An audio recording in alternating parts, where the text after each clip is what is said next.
going on in this small tiny nation. Every day we getting somebody coming from another nation. Near and far, they come here and they prosper. Hey. Illegal migrants don't care, I wonder if they were invited here.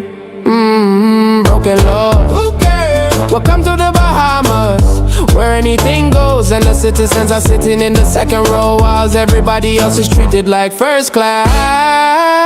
Now you see why I'm mad. I mean, this feels like an invasion. They come here and doing better than you and me. No expenses paid, tax free. This been going on since 1973. These people been living more independent than me. They don't care about the law, the natural born citizen of this country. Lousy leaders are to blame, always looking for votes, always crying about something to get in. The blame starts for change, time for change, time to free ourselves from citizen oppression. Welcome to the Bahamas, where anything goes and the citizens are sitting in the second row, whilst everybody else is treated like first class. Nah, you see why I'm mad. I thought they said this land was for Bahamians. What a joke, this is worldwide invasion. Come on and take the whole pie, keep your eye on the leaders though, cause if it gets dark too early, most likely they just sold the sun out the sky. And if the beach look like gold rocks, it's because they sold all the sand. Greedy, lousy politicians, all they good for is selling off our islands, our beautiful Bahama land. I've been tired, time to change it, I'm giving it one more try. Just want a better Bahamas, just need a future for our sons and daughters. This time around I'm voting for the CEO. Anything is better than what I've gotten over the last 25 years. What a mess, I think it's high time Bohemians are first. I see plenty in this country and all of that is mine. Tired of sitting in the back row while everybody else eating the peas and rice. That's why I vote in CEO. Change ain't coming, change is here, change ain't coming.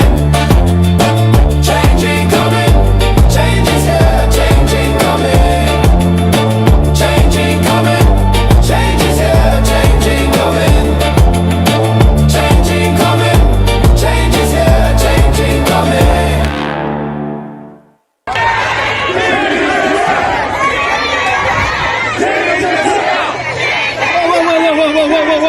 Whoa, girls, we outdoing it.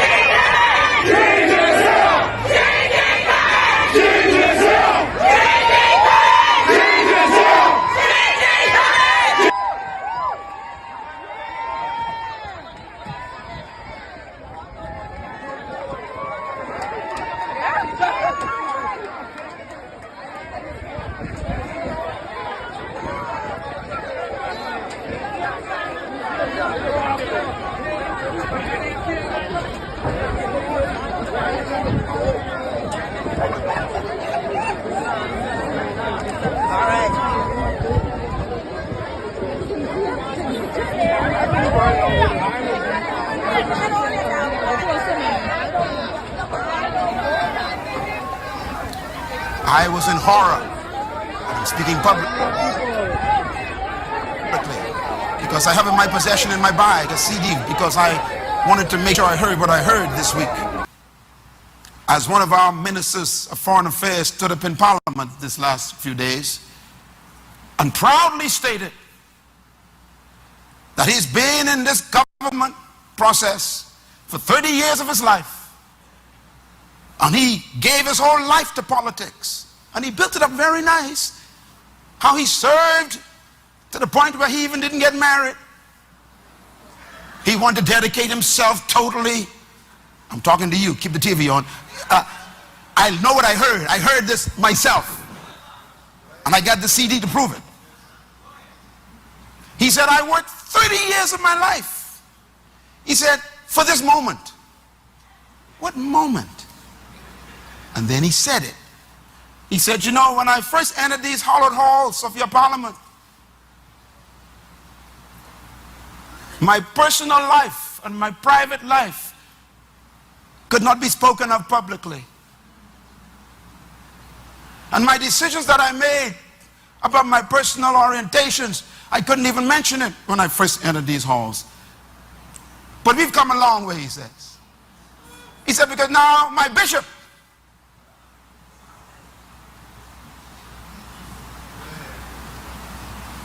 has finally seen the light.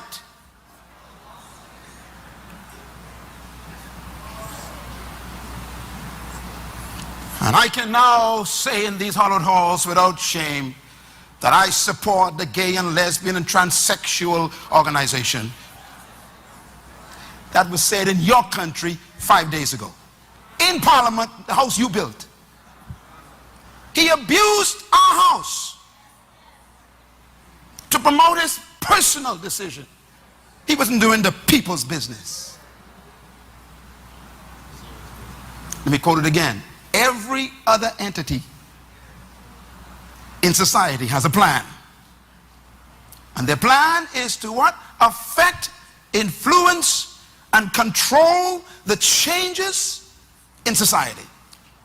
Let me tell you what he said. He said, I've been in here all these years, and now I could plan to leave.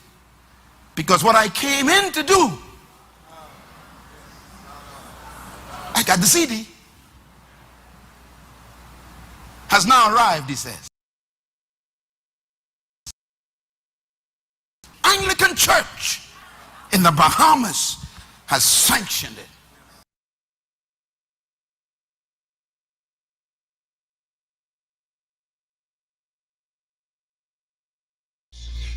We live in a country where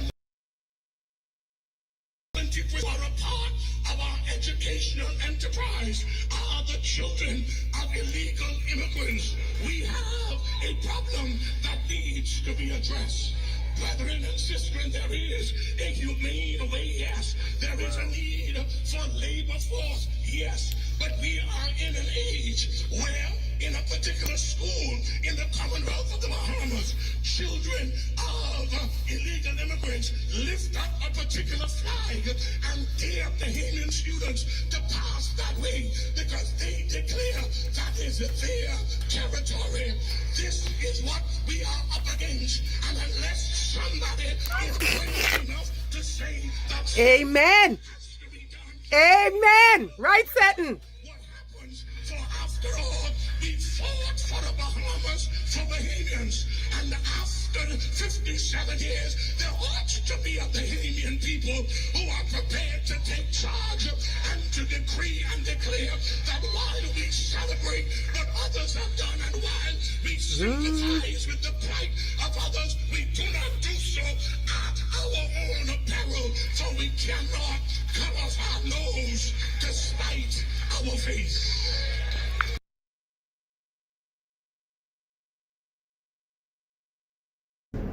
Well, Mr. Lincoln Bean, I had to agree with you. I had to wait to agree with you until this shit happened.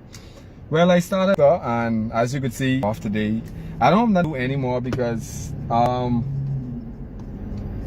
Haitians get all the work now. The Haitians get all the construction jobs. So if you was a carpenter and you was work for 200 a day or even 150, you can't make that no more because the Haitians working for 100. So I understand what you're saying, Lincoln. I used to pay now, and I actually used to help work, but I can't get a helper spot right now because too much Haitians on the job. There's nowhere for me to work. But they say that the young Bahamian men lazy, they don't want to work, but this is why I ain't to work. And I used to skill painter, and it's hard for me to go on the site and find a skilled painter job because anyway I go they like $80 a day. Like, I'm a skilled painter, I have all my tools. Why you trying to give me? I just give him $80 a day. Hey boss, just make it. Yeah, I make it $80 a day. Oh, that's why, because Haitians taking over. That's it for. I am live in Grand Bahama in Marco City with Miss Irma. I got a message for the young people. What you got to say to the young people, Miss Irma? I just wanted to apologize to y'all because at 85, all my years, I didn't know what I know now, what Mr. Bain talking about. I didn't know. And I am so sorry. I apologize to y'all. But y'all listen to Mr. Bain. God sent him to free us. Really free us. So you didn't know about the natural resources? Didn't know about the natural resources. And right here in Grand Bahama, didn't know what was You going thought on. we had none?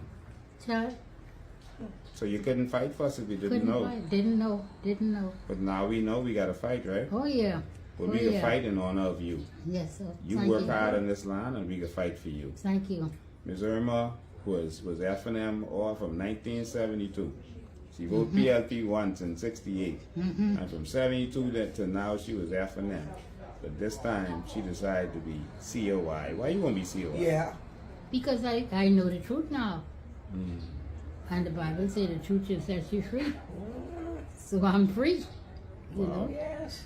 Thank you. We can fight this fight for you. They say the old people stuck in their ways and they're not catching on. But I tell you, the majority of the elderly people, they now see the truth. And they are going to help us to bring that change. Thank What she you. tell us about, there was a gate between Freeport and 8 Mile Road. Yes, it was. You sure? Yeah, man. In the 70s, I think it was. Oh. When they first opened. They put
All right, ladies and gentlemen, we're so sorry about that. We were operating without audio. No one was here paying attention to what we're doing. So um, um, we're stuck without it. Again, we don't have our usual camera crew in here to deal with this kind of stuff. And I'm sorry, I had this whole diatribe for y'all. Um, but here we go. But ladies and gentlemen, today we're going to have an interesting conversation. We want you to be here for this conversation. It's going to be a very interesting conversation. Uh, we're going to be talking about the Ministry of Foreign Affairs. That many persons who work in the ministry feels has been running like a dollhouse. All right. Many ministries are run like a mom and pop shop, but of course, just going to test the audio for a second. Of course, there are persons who work at the ministry and who used to work at the ministry who feel like it's run like a dollhouse, and we don't mean to seem mean, but we can't have our country running improperly. And as citizens, we have a right and a duty to speak up. Every ministry must avoid corruption and avoid the appearance of corruption. And so we are going to be presenting some documents today, um, some documents to show you what's really been going on at the ministry. And once we have presented these documents today, and we're going to be giving you some information and some facts. And once we've done that today, we're going to write asking the Ministry of Police to investigate the Ministry of Foreign Affairs and then determine. We're also going to call for the Auditor General to pay attention to what's going on at the Ministry of Foreign Affairs. But we need a deep dive into what's going on there. We may even need a commission of inquiry. We're going to show you documents to show you how the Ministry of Foreign Affairs has changed, has transformed since this administration has gone there. How it has transformed into a dolly house that thinks that they're playing with monopoly money. And so we're not playing today. Fred Mitchell wanted our attention. The Ministry of Foreign Affairs was the one ministry that no one paid attention to. No one thought about them when they thought about ministries that could have corruption. You would think about the Ministry of Works, immigration, anywhere where they're doing stuff and doing contract, but no one ever thought about them. Everyone just thought, okay, that's just the ambassadors and them kind of people. We're not interested in that. But Fred Mitchell caused us to do a deep dive.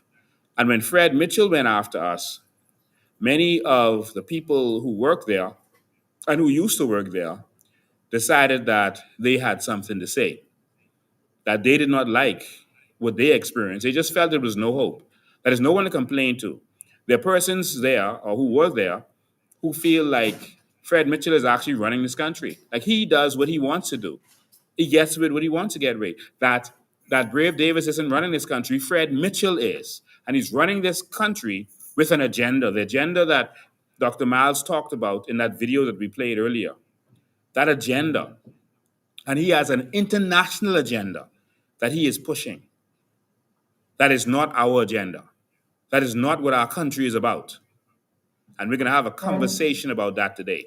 But before we get started with that, ladies and gentlemen, we want to we want to speak to the people of Pinewood. My people of Pinewood, you know what you've been suffering from, what we have been suffering from for the last 4 decades. You know what we have been suffering from. You know that the FNM and PLP partnered together with a company called Arawak Homes, and they made billions of dollars. First, Pinewood Gardens Limited cut down all of the hills in Pinewood. Pinewood was hills just like Garden Hills. You can still see some hills in Pinewood. Pinewood was never swamp, and it is not swamp. It is still actually 20 and 22 feet above sea level. It was never swamp. It was actually hills. And we did a documentary that's still on our website that you can go and see the truth about what happened in Pinewood Gardens. They cut down the hills, made a lot of money selling the limestone, and then after they went too low, they came back and developed it and put shoddy houses there, gave us no drainage, etc. But what happened when they were cutting the hills is that all of the rumbling and all of the moving of the land, it destroyed the opening and holes and craters in the ground where the water goes down to escape. And so when water goes on land, it goes through the cracks and crevices. Imagine cheddar cheese or imagine a sponge. The water goes in the sponges, and that's what happens. But what happened is because of the dynamiting of the canals next to it and all of the tractors breaking down the land, it crushed it so the land is more compact now. And so the water has nowhere to go. That's the problem with Pinewood. It's not that it's a swamp. The water has nowhere to go. And they built it, uh, took all of our resources, our money, and then didn't even give us drains. And they know that drains won't work there. There's a proper solution. And again, that is also on our website. But to our people of Pinewood, the flood is coming. It's going to rain. Be very careful. Every few years, we lose everything. But we keep voting for them, knowing that they're not going to do anything. This minister came in promising to help. The rain is happening now. He's not even there. The previous minister came in promising to help. Nothing. The one before him, it only cost $10 million to fix this problem. But none of them will fix the problem. We're going to do that for you. Okay? And maybe before this is over, I'll play the video that shows the solution. But I want to get to this. But before we get to dealing with the dollhouse, the big dollhouse called the Ministry of Foreign Affairs, I just want to remember a man who I've known all my life. I put out a press statement, but I want to say a little bit more. Vaughn Miller is someone I knew from I was a child. I was a music prodigy. I was a singer, a musician. I played piano, the organ, etc. And I was in many groups and male groups, etc. And I spent a lot of time singing. And I could tell you that Vaughn Miller was someone who encouraged me and us over the years. He was always known for his smooth but raspy voice on the radio, his distinctive voice on the radio. He is a legend on the radio. He's a man who always stood up when he worked his ZNS, he led protests. He always stood up for what is right, even if it was going to cost him in the long run. He always stood up. When he decided to go into politics after becoming a pastor, he continued to stand up. When the government wanted to implement VAT on this nation, on the poor people of this nation, will not implement it but increase it from 7% to 12%. He decided that he would not vote for that. And not just that he didn't vote, because many persons, members of parliament, just cower out by not showing up when the vote is going on. Vaughn decided to speak out against it in the House and outside of the House. He didn't just no show. He decided to speak out against it, along with a couple other strong persons. But he stood up for the people. I remember after that, Vaughn Miller had switched side and gone to the opposition. And the Bahamian Evolution had decided that we wanted to table a bill to make all of our Bahamian people benefit from our natural resources, particularly at the time our aragonite. Vaughn Miller had been the person championing limestone. He had spoken in the House. He had told how much it's valued. He had tabled these bills. He had done what no other MP was willing to do before. Everyone before him was in denial. The only MP who had spoken about our natural resources before him was Sir Lyndon Pinlin. When we got in, he talked about white gold and said how it's form this nation and make us a wealthy nation.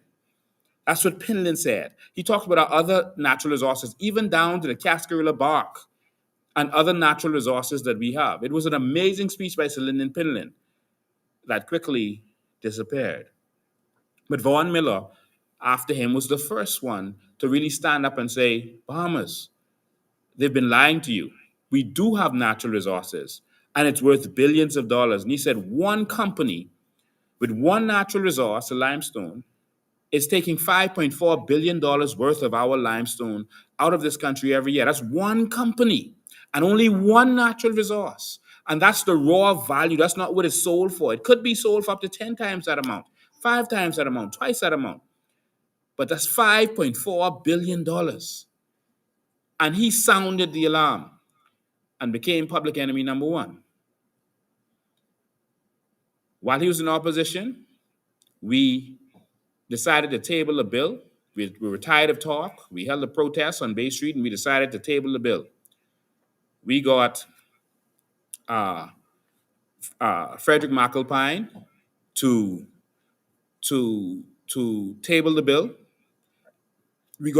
We asked Reese Chipman to second the bill, but we believed, based on what we were hearing, that he might decide not to do it, not to offend those F&M oligarchs or whoever the big people are in the country. So we decided to go and talk to Vaughn Miller, and I had to get permission from Brave Davis for Vaughn Miller to be able to do it. Reese Shipman did decide that he didn't have the courage to do it for whatever reason, and Vaughn Miller stepped up. And he seconded our bill. The bill was tabled in the House. Later, the F&M sent it to committee and then prorogued the House, of course. But that was a bill that if Bahamians had voted for us in the last election, right now you would have been benefiting from exactly what Vaughn Miller had said. Later, Vaughn Miller, after election, Bahamians, we met Bahamians on what they called Crown Land in the West, in the Wellfields they call it, and they called us to join them. And we joined them in their efforts and what they were doing because they felt they were being abused. We realized that some big players wanted to use that land to build subdivision, shopping centers, and a graveyard. And we were getting in their way. The same people who victimized the people of Pinewood Gardens, the same people. And we decided to stand with them, and we stood with them, and we joined them in their fight. The government started coming after us and sending military tanks and machine guns, etc., to Bahamians on our land. Initially, Vaughn Miller was doing what he was told, self-preservation, and he was saying, "Okay, y'all, come off the land," and in a press release from the office of the Prime Minister. But soon after, he came back and he showed the Vaughn Miller of courage again, the superhero Vaughn Miller. And he went to the office of the Prime Minister in a press statement, and he said that I sympathize with those people because I also, like 30,000 other Bahamians, applied for Crown land and didn't even get an answer. The land belongs to the people. It should be for the benefit of the people. And he said that he would not be used to attack his people, and he will not be dealing with that matter anymore. He took a stand. And of course, he took a beating for it, a punishment for it, because the powers that be wanted that land. They don't want individuals to benefit from land because they use our crown land to make their subdivisions, to cut it up and give us a little 50 by 100 with a shabby house on it. That's how they make their money, so they don't want you to have access to that. But Vaughn Miller stood at that moment. Now, since then, he was silenced. They created a Ministry of Natural Resources because of our efforts and our fight and our exposing what was going on. They put him in charge of it, and he was silenced. It's hard to have courage in this country. It's hard when your children have to eat. It's hard when you have a mortgage to pay to stand up in this country. Many MPs know that they get silenced. And this is the routine in this country. And so Vaughn Miller went quiet. But every so often, Vaughn Miller would give me a call to encourage me. And even after Aram Lewis crossed the floor, Vaughn Miller started having the same conversation with me. The conversation continued. We spoke on a pretty much regular basis. And I appreciate his encouragement to stand and fight because he wished he could do what I was doing. In the end, he decided it was too much pressure. When we tabled the bill, the pressure came down to go to every single MP who might cross the floor and read them the riot act, tell them not to dare. And at that point, he decided that he wasn't going forward. But he did express interest in coming with us to transform this. He felt disappointed that his hands were tied for all this time. And he said he had planned to do something big before the election. He said, wait and see, just watch. Just give me some time, you will see. That time didn't come. But I can tell you that his biggest mission was to make the wealth common. And I can assure you that his mission to make the wealth common in the Bahamas, we will carry on that mission. We will continue that mission. To Mr. Vaughn Miller, you've run your race the way you know how. We will carry on that important mission of empowering every Bahamian and making the wealth common.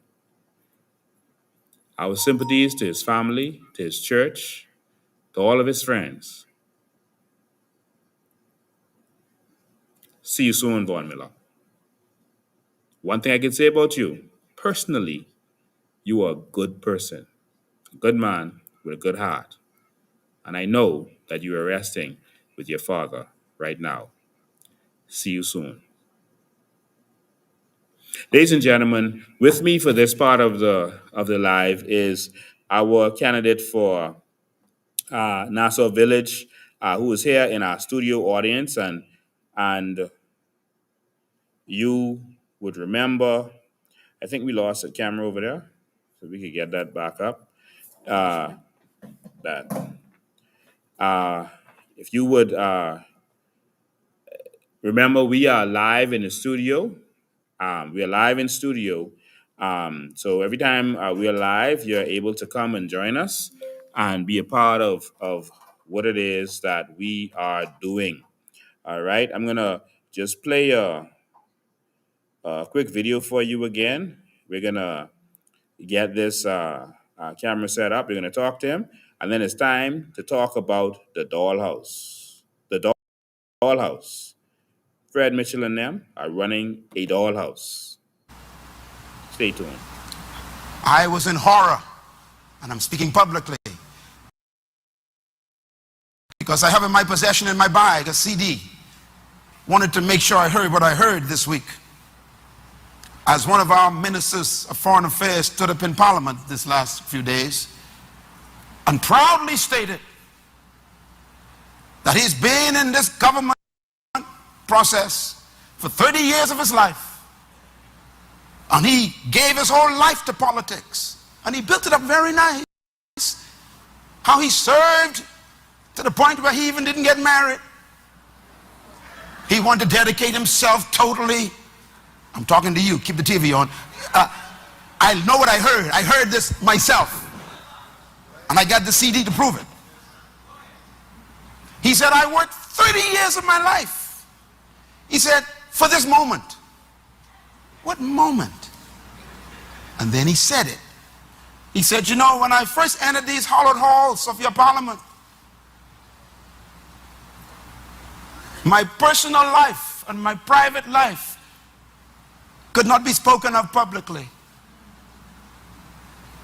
And my decisions that I made about my personal orientations, I couldn't even mention it when I first entered these halls. But we've come a long way, he says. He said, because now my bishop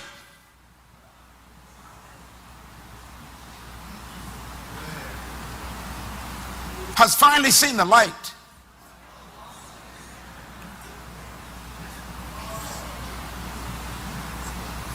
And I can now say in these hallowed halls without shame that I support the gay and lesbian and transsexual organization that was said in your country 5 days ago. In Parliament, the house you built. He abused our house to promote his personal decision. He wasn't doing the people's business. Let me quote it again. Every other entity in society has a plan. And their plan is to what? Affect, influence, and control the changes in society. Let me tell you what he said. He said, I've been in here all these years, and now I could plan to leave. Because what I came in to do, I got the CD, has now arrived, he says. And the bishop of the Anglican Church in the Bahamas has sanctioned it.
Yes, you can go ahead.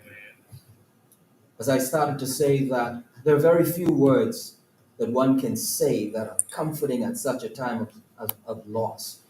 But to Mr. Miller's wife, Mrs. Cassandra Miller, to his loved ones, family, and friends, I trust that his memory will Yes, you can go produce ahead. for you joy, it As I will bring started to back say to that you there are very good few times, it will words. provide for you strength and encouragement at this time. May God be with you at this time, providing you what only He can provide. Taking one day at a time, as cliche as that may sound, this too shall pass, but may His good memories, His love for you remain always. Yeah. So all of it is a part of life, and um, it was sudden. The last thing I want to say about his demise um,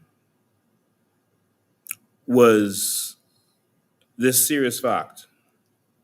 We received reports from the persons who were there on the ground when it happened that sometime around 11:30 or so there was a lot of commotion, and they went there to assist, and they were trying to get him out of the car to give him CPR, try to resuscitate him, and they were trying to call for an ambulance.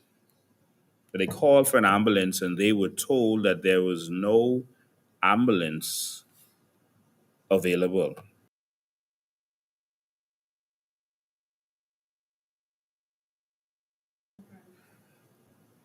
And they called both hospitals, and they were told that there was no ambulance available. And this is what Bahamians have to deal with on a daily basis. That we have a country that is failing. This is the second MP that needed an ambulance and couldn't get an ambulance and died. It's the second member of parliament, cabinet minister, to die in 2 years. And both of them needed an ambulance, but there was no ambulance. We have a country that is broken, and at some point we have to face reality that those people we always call qualified and say that they are the good qualified people, and that's who you need to run the country, they've been failing us. You mean you couldn't build a hospital in 70 years? Not one? Only the UBP has built a hospital? You can't buy ambulances? That's just a vehicle. You can't buy ambulances? You can't hire people to drive ambulances? Come on, man.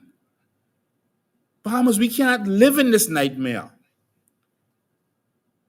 The other day, the hospital had to shut down because there was no electricity and no generator. Come on, man. Is that acceptable? And they're patting themselves on the back saying, give them another chance because they're doing so well. But one of your cabinet ministers needed an ambulance, and there was none.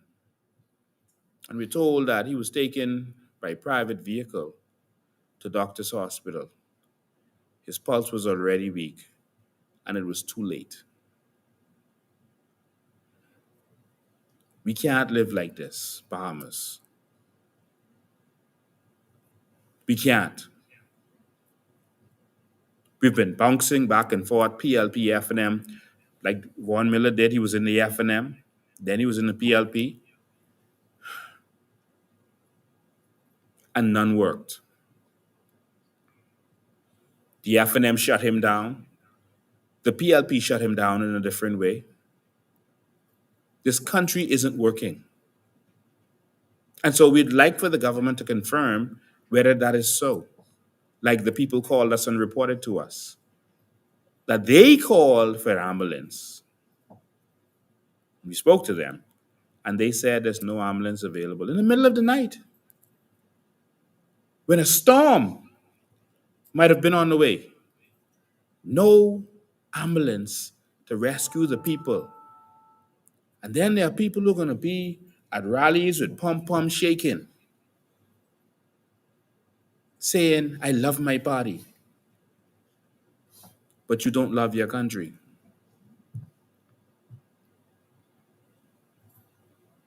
Vaughn Miller was a victim of a broken system like many of us are every day. We received a report that a baby died, and I think they call it the NCIU, in the natal care section, when the lights went off.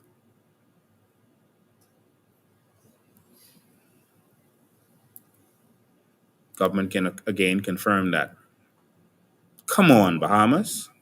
This is not acceptable, man. But we'll have that conversation later. Go ahead. Mr. Bain, the sad thing about Mr. Miller's situation, or another sad thing, is that, as you rightly pointed out, this is not new. I remember 20 years ago, this year, my own mother suffered a heart attack. We lived about 10 minutes away from the hospital, 10 minutes away from PMH. And there were persons calling, and calling for an ambulance for well over 45 minutes. By the time one arrived, she was already dead because there was no ambulance available. This sadly is not new, and those powers that be are demonstrating that they have no intentions of fixing this problem. I had an aunt recently was hospitalized. The condition of the hospital, when I went to visit her, the stench that greeted me, and the condition of the place itself, it was no place even for doctors to be. But these are the things that continue, that have gone on for decades and seem only to be getting worse. But they say, give them another chance. They say, vote for them while we suffer, while the system continues to crumble. But I wonder, Mr. Bain, if and when they get sick, will they go to PMH? That's the question. Will they stay at PMH? Will they allow themselves to be treated there?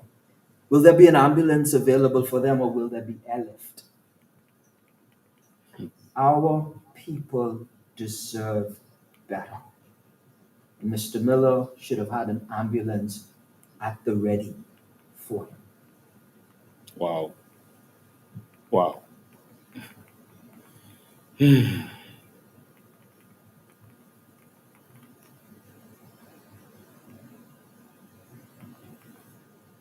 But change ain't coming. Change is here.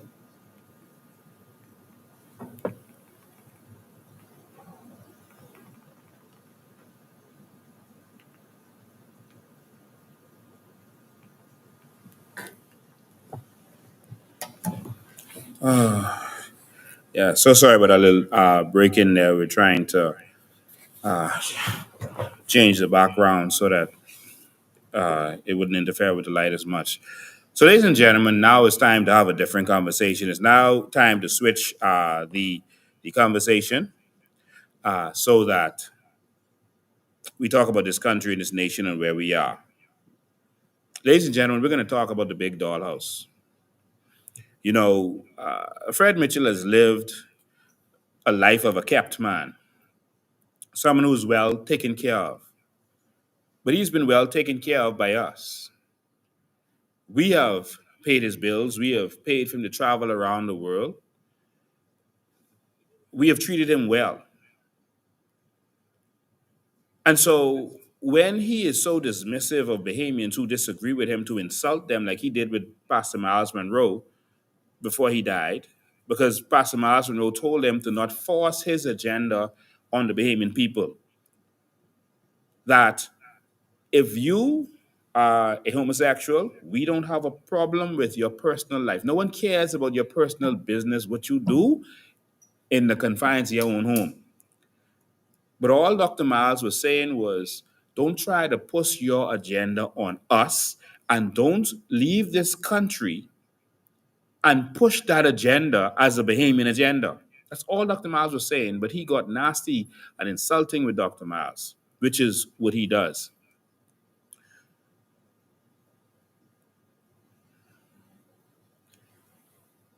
Whenever a government minister uses his position to push his agenda or his benefit, it is wrong. It is corrupt. And we will not stand for it anymore. Fred Mitchell, you have traveled the world and lived your caviar dreams and your champagne dreams, but it's time for another generation to take over. We about to open the covers and roll back the lid on the Ministry of Finance. And remember, we weren't even paying attention to you, you know. We weren't checking for you. That was the one ministry no one was paying attention to. The one ministry. Now you cause us to have to unleash the dragon. And let me tell you something, Fred. You know, no one ever really wanted to challenge you before, but you can't win a battle against someone who has nothing to lose. We don't have nothing to lose. It's you who said you need to run again because you can't afford to live if you retire. That's your words. It's you who said you only will be able to afford a funeral and it has to be cremation. That's your words about you. Just about 2 weeks ago. We have nothing to lose. The only thing we fear losing is our nation that y'all are selling out. And we can show the Bahamian people some stuff, and then we can show the Bahamian people some stuff. So I received a call that a young man who is connected to Fred Mitchell wanted to know if I was going to be talking about him on this show, and he wanted mercy. He was asking for mercy, a young PLP young man. And he wanted to know if I was going to be calling his name on this show. And the answer is yes. I'm going to be calling your name on this show because you are benefiting from what's going on. I don't care about your personal life. I don't care about anybody's personal life, you know. But when the public funds are being used in a way that looks suspicious, we as the people have a right to question it. And no MP has a right to be or appear to be nobody's sugar daddy. All right? So, young man, you wanted to know if I'm going to address you? Yes. So just stay tuned. All right? So we can talk about the house, the car, the school fees, trips, Yes, we're going to talk about that because it's our country. And we ain't letting these politicians rape and rob us no more. It's time to stand up, Bahamas, because only them benefiting. Their friends, family, and lovers. All right? And so, y'all stay tuned. Stay tuned. I want to show you something before I get started. I want to show you something before we get started. Um, that. It. The Ministry of Foreign Affairs. Um, we got some questions for you.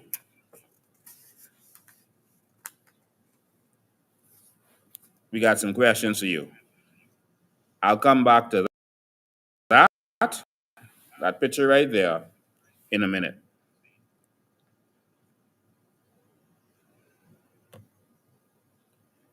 Fred put out a almost senile WhatsApp talking about me, cursing and carrying on, and I mean, like he's lost his mind. But I think the Bahamian people could be cursing and carrying on after this one. I think they will be. All right. So, all right, let's go. Let's talk about the big dollhouse. First of all, as soon as Fred and them got into power, these kinds of pictures started to get sent back. They started to send back pictures of and crew. Oh, not this one. We put up the wrong picture. While y'all fighting y'all children and y'all friends and cutting each other and putting out the dog over politics, was yesterday in Atlanta. In the picture that you're seeing right here, sorry, I'm supposed to be talking with Fred, but this one up. That is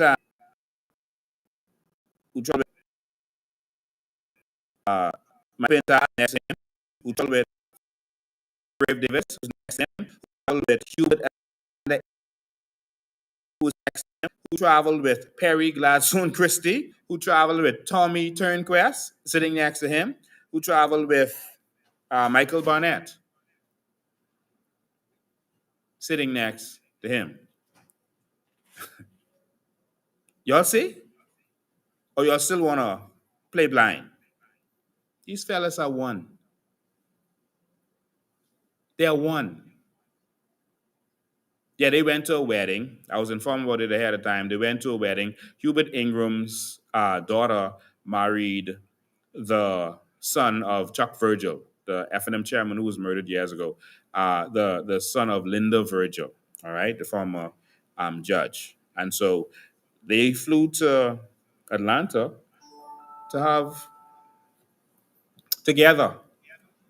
And yeah, different people could go to the same event, but these fellas hanging out together. Look at them. They're good friends. While you fighting your friends and family down, while you on social media cussing down total strangers, Bahamians who just want this country to be better, they eating steak and caviar together. Bahamians, all I ask y'all to do is wake up. Watch them. Now, take your seats and watch carefully. These were pictures sent back. These are pictures sent back by Fred Mitchell immediately after. This meal we heard was, we believe, based on looking at what was on the table, $80,000. That's our assumption. This meal right here costs over $80,000, we assume, based on the pictures of the stuff that he sent and how many people was there, etc. We did a calculation. We don't have Freedom of Information Act, so we're free to assume. All right, Fred, you can give the counting and let us know how much it costs. There was actually another meal in Nassau, I was told, that cost even more than that. $110,000. You can let us know if that is the case. It's our money. We deserve to know. But this is them living their best life, enjoying these meals that we as a people paid for. And so on the table in front of them is it's the dollhouse now. In dollhouse, everything is play play, but this is real. This right here is caviar, the and caviar. All right, we believe that this is the thousands of dollar caviar based on where they were. All right, just a little piece of caviar. Your money. That's you who can't get no money from social services because they eating it in caviar. You see? That's the picture Fred Mitchell sent back. He bragged. He put it on social media. It's his pictures. And they are drinking their greatest Grand Vinde 2000. They are drinking the best. So he is in a wine cellar. Wine cellar restaurants are the creme de la creme. This is the wine, the restaurant, the wine cellar. This the trips that they say are so necessary to get things done in the it's necessary. You saw the president of Prime Minister of Barbados something $1 million the whole term or time on travel, and her country beat her down. We spent $58 million during that same period, and we touch it. She had to go in the House of Assembly and justify every dollar, and she account for every dollar and say how she didn't fly first class and she didn't stay in an expensive hotel. These dudes send you all the pictures telling you all, listen, y'all is idiots if y'all don't want them living like that. That's what Fred Mitchell is saying. You the idiot if you don't want to vote for the politicians to live like that. The restaurant is in the wine cellar. See, Fred Mitchell is his plate. He sent a picture of the steak with mushrooms. And you see there? He sent the picture. Bragging while talking down to Bahamians. You are idiots that he should live like this, and whoever he wants to live like this, which we'll get to in a second. You are idiots if you don't want your member of parliament living his best life. They had dessert, amazing dessert that some of you souffle. Souffle.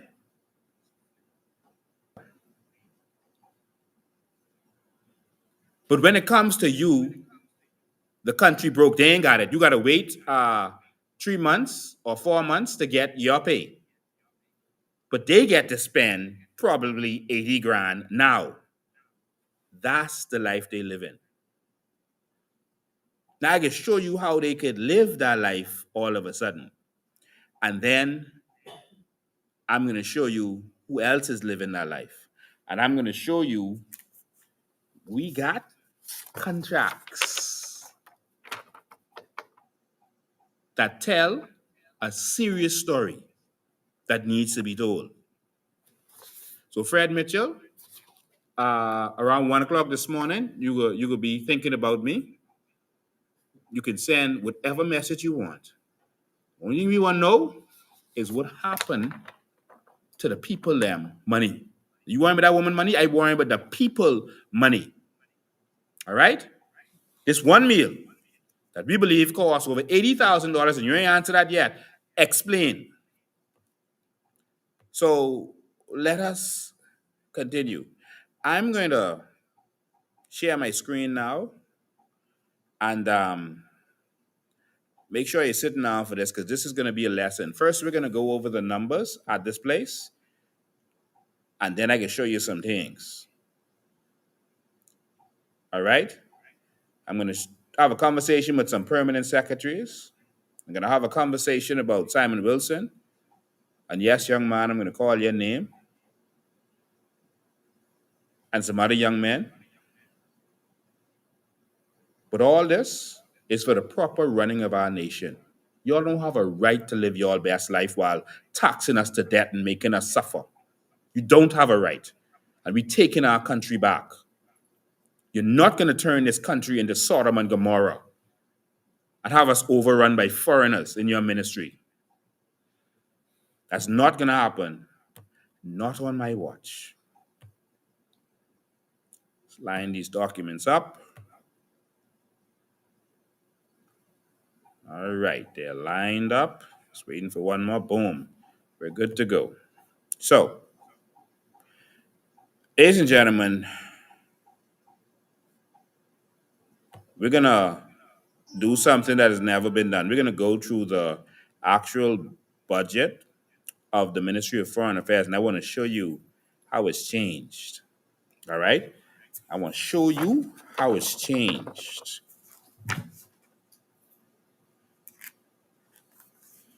Ministry of Foreign Affairs Head Office Construction Report. It's coming. Now,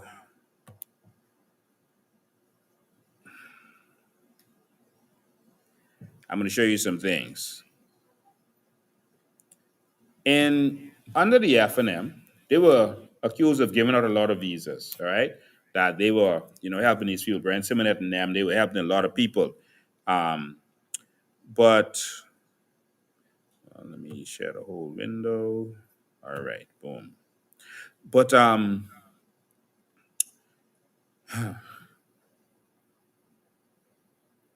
can you guess how much money they were making from visas? How much visas they was giving out? How much money you think they was making from visas? Maybe 14, $20 million. The F&M? Nah. They were making visas ain't that expensive. You know how much they're making of visas? It's a small amount. 200 and something thousand. I'm sharing my screen now so persons can see.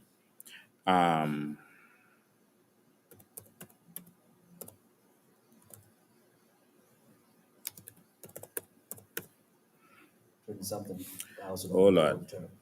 Studio audience, I sorry, y'all can't see it on the screen behind us.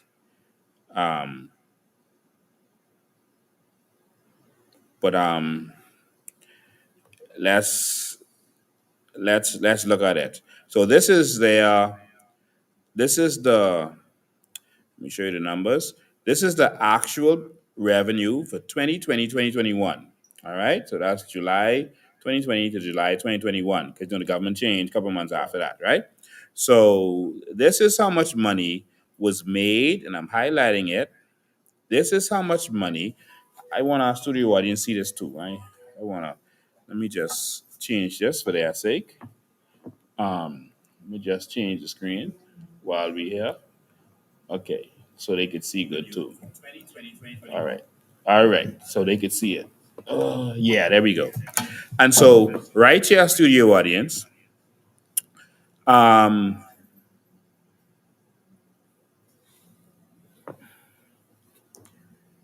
Let's see. All right, this is okay. Let's go. Boom, boom. All right, this is how much money they made from passports and visas. So I'm going to start with visas, right? Let's look at the number for visas. As you can see, right on your screen, you see what that says? Sale of visas. This is under the F&M, right? 220,910. That's how much they made. All right? So that's under the F&M. So that's that line right there, visas. That's how much they made. You see the highlighted one? All right. So I'm going to skip to after the PLP took over. So it went from 220,000, right? And when the PLP took over, let's go. Let's do it here too. When the PLP took over, let's see what it jumps to almost immediately. Remember, they started jumping in the planes, they started flooding this country and all that. It immediately jumped to 647,000. 647,000. And some of that 220 was when they took over. So the F&M was actually less than that. All right? So it jumped to and 47,000. So automatically you see the visas started selling like candy. So almost 430. All right? Because that number was only up to a certain point, and then after that, the PLP took over for that year. So you add some of that with some of this. All right? You said what's the difference? 426,000. That's nearly 430,000. Right. And then if you add probably half of the 220, you see how it jumped? All as soon as they got in power. Now let's look at the next year. Let's see if what happens the next year. So now we're gonna jump to the next year that they were in. Let's jump to it. And let's see what it goes to. Sale of visas. Oh, see it right there. See it right there. Come on, let's go. Come on. Sale of visas. Then it jumps in there next year to $1.3 million from $220,000. All right. Some of that, well, half of them probably was about probably 100 and let's say about $120,000, right? For their part of that first year. The PLP took it and jumped. So it went from probably 100 and something, $200,000 to now all of a sudden visas selling like candy. $1.3 million is all of a sudden being made from selling visas. And we start to notice how all these people on the street, everyone got visa all of a sudden. When they do raids, they take the people in, then the people come back out, and all of a sudden all of them got, papers, et cetera, et cetera. But this the visas, this the people starting to flood in. This the flights starting to come. All right? This ain't the work permits and stuff yet, This the visas. This, all of a sudden, we started getting flooded with people coming in on visas. And what the reports we started to get immediately was from persons in Haiti and in Dominican Republic saying that the word on the ground was you spend your money, and they said it's $8,000. You could spend it with someone under the table and you could get a visa. All right? Yeah, we'll get to that in a second. All right? $8,000. And you get your visa and you go on the plane to the Bahamas. You got to jump on boat no more. You see how the amount of money is making for visas jumped? See, over $1 million. Politicians lie, but the numbers don't lie. You see? So let's go to the next year. All right, let's go to the next year. Do the same thing here. Let's go down to the visas. You follow the money, and then we can see what they were spending the money on, or who they were spending the money on. Since Fred won, talk about money. Let's talk about this money, Fred. This is our money. This is our business. You see, 1.344 million. But guess what? You add it to the rest of the year, all right? The rest of the year is the line next to it, all right? This the 9 months. In 9 months, they did, that's from July 2024 to March 2025, all right? 2025. So that's July last year, 2024, to March this year, right? That alone, they done do 1.76 million. See there? The second number. 161,000. That's what we're looking at. That's how much visas, because they flooding on the plane. They add an extra flight. So that explains all of the persons coming in on Bahamas. Yes. From Haiti. Yes. Those weekly flights that we've been seeing that's been denied. Yes. So it's a sale of visas, as you rightly said. Yes, but it isn't the money that goes to the government, They don't. What is this? They don't care what comes to the government. There's some people we believe, and we want the government to investigate it. That's all. That are on the ground, and we're hearing from people on the ground where they're saying that there's some corrupt people out there that are selling visas. So the sale of visas, the dollar value jumped from 220,000 to nearly 2 million. Way more than that. This is only 7 months. Right. This 1.7, Right. That ain't up to now. Right. That's up to March. That's Right. only 9 That's months. 9 months. So that's 2 million, probably, or even a little bit more by the And time as they there's a finish. problem with saying that visas are being sold like candy. Well, this is evidence, proof that visas are being sold like candy. Yeah. Because if you go from It sales, increased exponentially. if you go from sales of 200,000 a year to $2 million a year, If that's I a ran big those jump. monies through my bank account, they'd call me in. They would. They'd call me in. They'd question me. Yeah. Because it seems fraudulent. Yeah. All right. And so this is just a little small example. All right. Let's dig a little deeper because the passport numbers right under the same thing basically happened with the passports. All right. But I'm not going to go into that. You were showing a clip just now Yes. with the passports audit. The Nassau Guardian in February, 12th of February this year, ran a headline said that audit uncovers passport fraud. Not might. This is a bold claim. Audit uncovers passport fraud. So you think Fred sent the SIB for them? But we ain't hear about it. So I doubt that. No, man. Fred had to send the SIB for them. That ain't true. Well, I sure didn't. I don't know. Did someone hear? No one? Apparently. What? Go figure. So here, I'm showing it on the screen when you talk about audit and covers passport fraud. And so there's passport fraud going on. Confirm. And again, the visas, it started to skyrocket. We saw the same thing happening with passports, but I can skip along so that we can keep moving. Let me share my screen again. I want to show you how the budget changed. And then I can show you where the money might be going. All right? So let's look at the budget. No one ever paid attention to them before, you know. This is the first time someone looking at Fred. Why Fred always want this particular ministry? Why he always running for this? He don't want no other ministry. He want to travel and ball and live in hotel and fly. And he want this ministry. The ministry that deals with a serious amount of money. Now watch this. I'm going to share my screen again. All right. And we're going to go back to the numbers because politicians lie, numbers don't lie.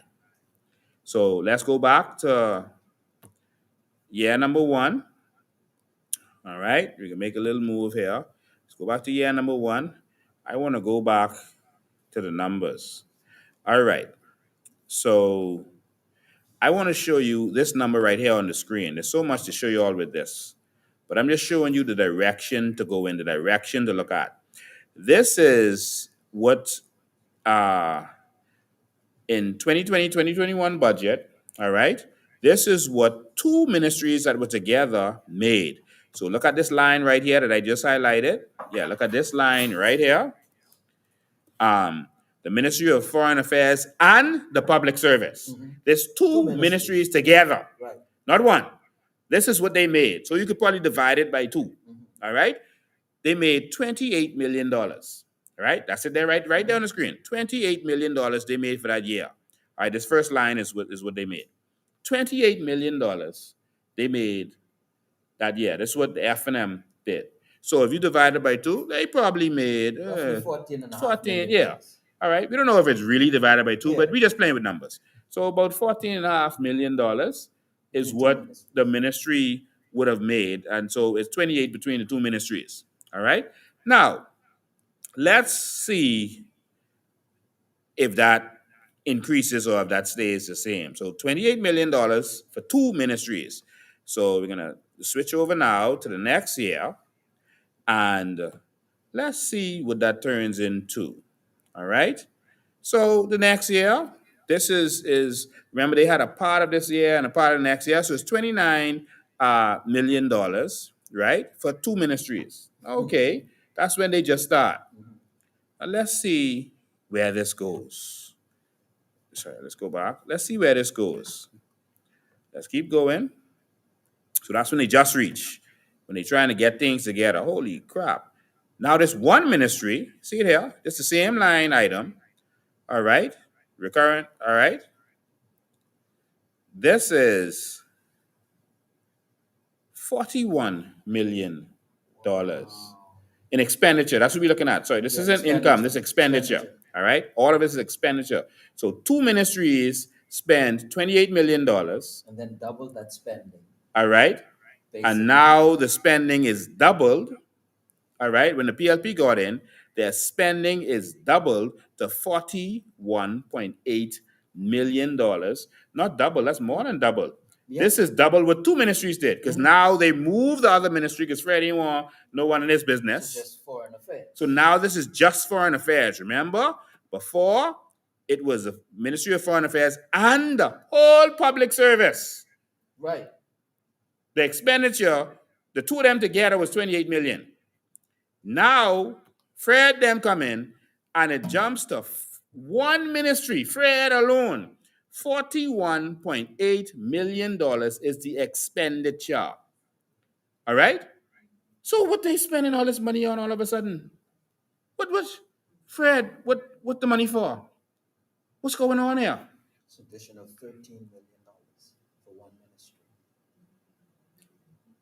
If one ministry was about 14 million, no, there's way more than this 41. So looking at this stat, the ministry spent enough for the two ministries combined the For previous four year. ministries, almost. Yeah. For four ministries. All right? Because now there's 41. So we assume that there was but 14 Well, and a that's half true. That's true. for one ministry. And now it's 41 for one ministry. Jesus. That's nearly What three Fred them ministries. spending this money on? Yeah. No one was watching him. No one was paying attention to him. So let's keep going. Now, this is the current one. This up to this is up to expenditure. That's the 2023 to 2024. All right, the July 2023 to July 2024. This ain't up to date yet, right? It jumped to $50 million. How you get from 14 million to 50 million? 49.8 to be exact. I don't want them to say we just lied, right? 50 million, about 50 million. What Fred them buying? This is caviar expensive, you know. This is some serious stuff. And then for the 9 months from July 2024 to March of this year, Fred, the same brave big budget, you know, the same brave 58 million, Fred spent $40 million. This ain't the full year. 40. What Fred spend $40 million on? It's a very good question, Mr. B. Why was there a need for the continual increase, and not just by a million or two, but each time it covered the expenditure for another ministry? How come Pintari ain't talking about this? How come? I mean, if we're looking at $14 million, assuming, so what's the money going for? We can show you what the money is going for. Flights? And Resort? all right. $80,000 meal? Boy, oh boy, oh boy. All right. So this is their expenses, right? It's personal emoluments. It's a big word.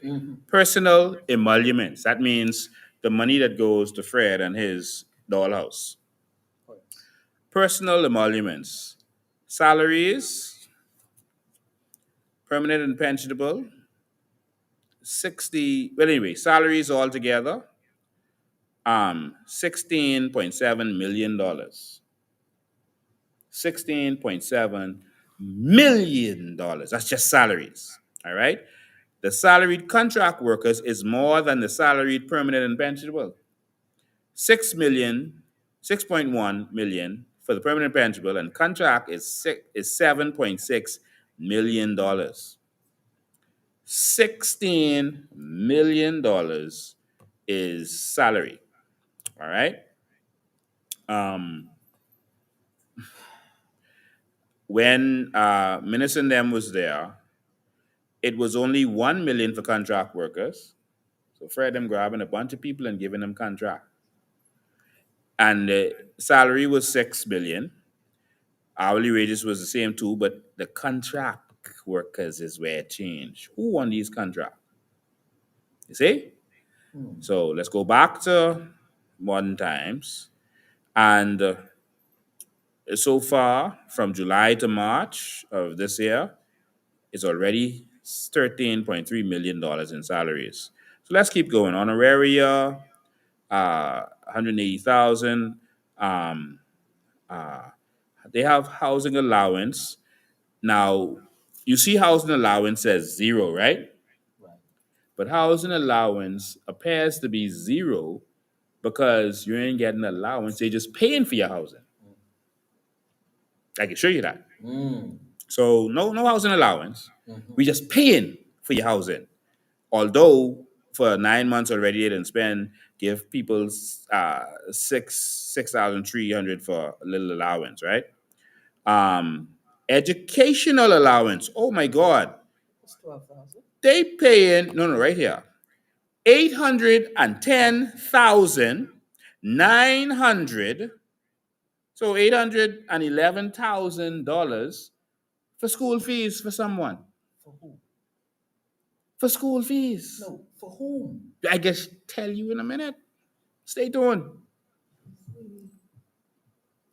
So, fellas over there, school fee paid for by the ministry.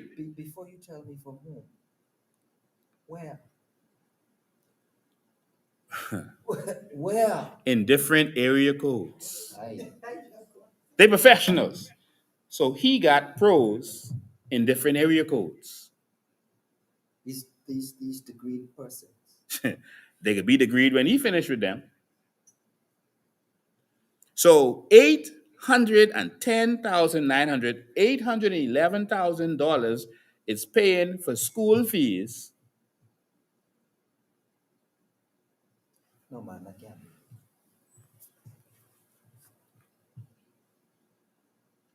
You making that kind of money to pay for people's school fee? You should come to that ministry educated. But hold on. Isn't there a problem with paying public workers what was just due? Yeah, what they've already worked for. They pay transport mileage allowance, special allowance, duty allowance, because they get breaks on duties. What is acting allowance? Acting allowance. Now, if Pintad was in power, I'd say that's Pintad, but I don't know what an acting allowance is. I'll be honest with you. All right, clothing allowance. They gotta wear them. They gotta look good. All right, so that's clothing allowance. $63,000. Someone getting clothing allowance. Aren't you a little curious? Someone getting clothes. I'm sorry to stop you, but aren't you a little curious about the acting allowance? Just a little bit. I am extremely curious about the acting allowance. Now, this is the funny one. Hardship allowance. Wait. So Sorry. Wait. listen, Wait. listen, when you eating that nice tomahawk steak, that $300 steak or $500 steak, that's hard. So that's hardship. To have to digest all of that steak. Hardship. Living in fancy hotels, renting first class. They're buying BMWs. The same BMWs the PM got, they got for Ministry of Foreign Affairs. They got two of them, or two or three. So, how is it that public workers don't get hardship allowance? I got to ask the public workers in here in a minute. Now hold on, wait. official entertainment allowance. They pay for their entertainment and all. I have to put on my readers because I this Entertainment allowance. entertainment. So you're saying to me, hold on, wait now. Hold on. Personal emoluments. $21.5 million. But we can't buy an ambulance. Not one ambulance. They pay in school fee for fellas, but we don't have an ambulance to save the MP. You did stress the word personal, right? Personal emoluments. You put it in a big word, so if people read it, they wouldn't know what that means. It sounds official. Yeah, it sounds sophisticated and official. Use of goods and services. Hey, I gotta keep going. Use of goods and services, because I want to talk about some stuff. I got some documents to show some people. All right? Airport transfers for purposes in the Bahamas, subsistence for travel outside of the Bahamas, because they don't take the numbers out of this, they take the numbers out of another budget for them to travel. All right? International travel, subsistence. All right? All of this. Now, here we go. Rent, living accommodations, $6.2 million. They pay in for rent. What are they renting? Is this the embassy? No, they rent in apartments and houses No, man, this has to be. for people. That cannot be, Mr. B. These are our politicians. Don't they have our best interest at heart? No. Ah, If they did, we would have a hospital. Our roads would be fixed. We would have good education. You don't watch what they say, you watch what they do. so Rent. I can get to that. Rent. And we can stay on this page. And go look at the other budgets. I'm trying to keep going for time because I want people to call in too. You see how it jump. yes. Everything jump. The money, well, you see it jump up to $50 million from 14.5 assumed. So everything jumped all of a sudden. Office rent, they only spending $2.9 million on office rent. That's the stuff we need. But 5-bedroom houses, they got one fella living in a 5-bedroom house. Only him, you know. He in a 5-bedroom mansion. Mr. Bin, we have people who are living on the street in cars or in abandoned buildings.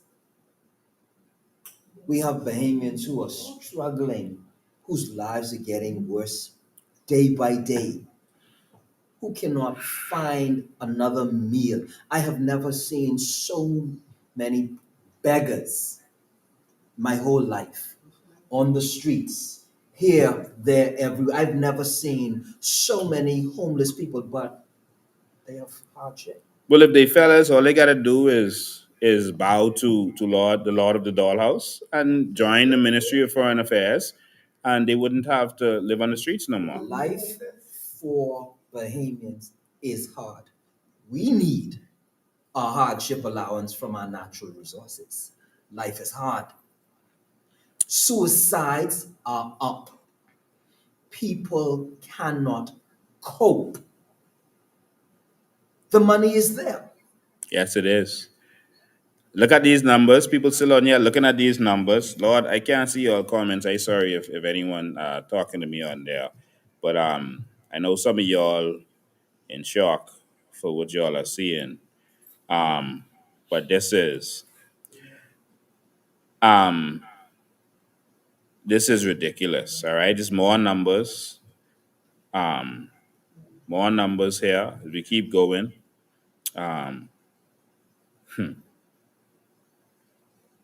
So they paying $4.5 million for different services. All right.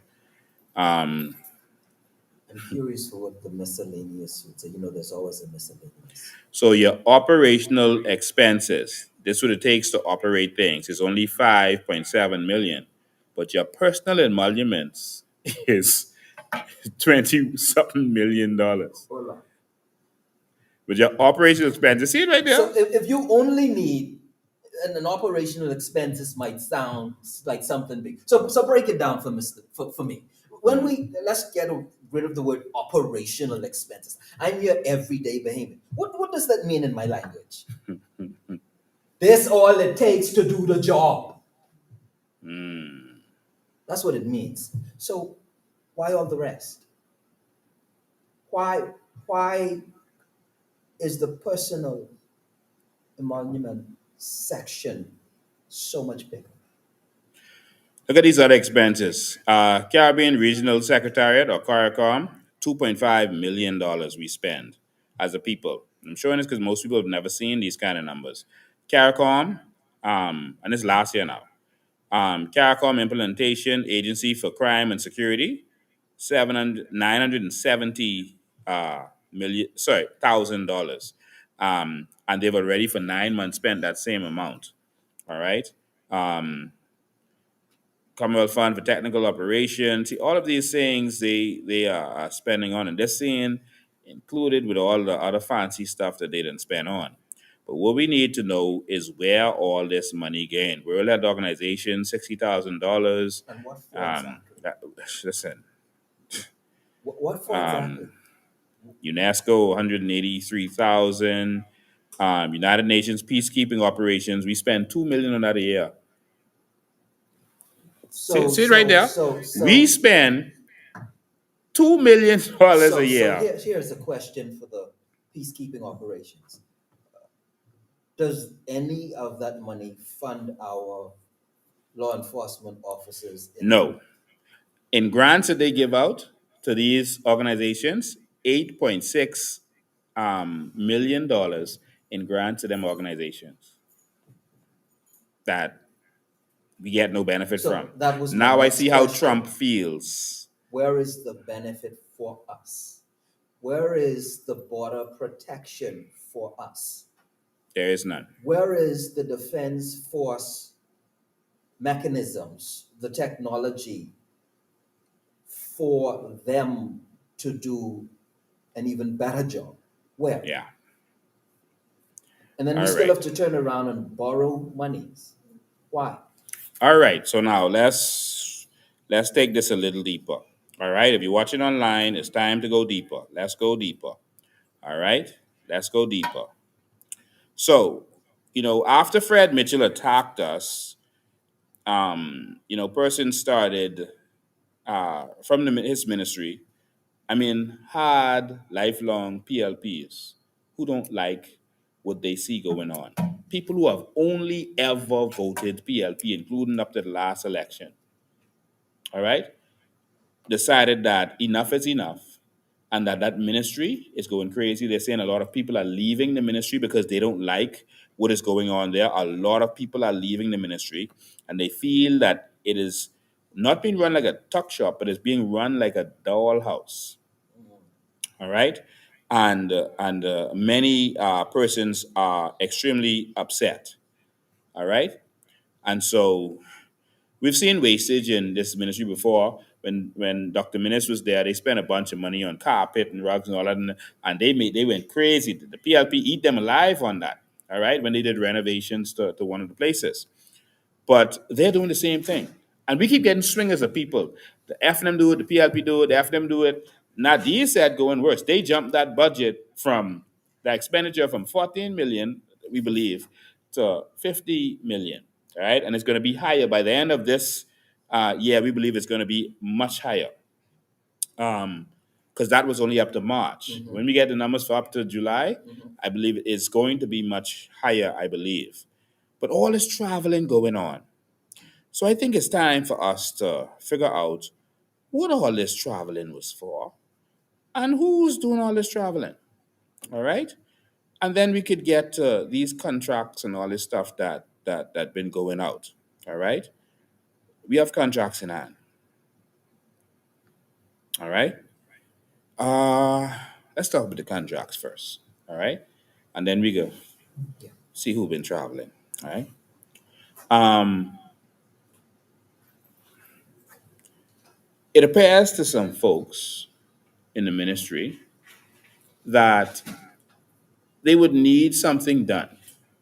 And then an estimate would go out. The estimate might be $25,000, right?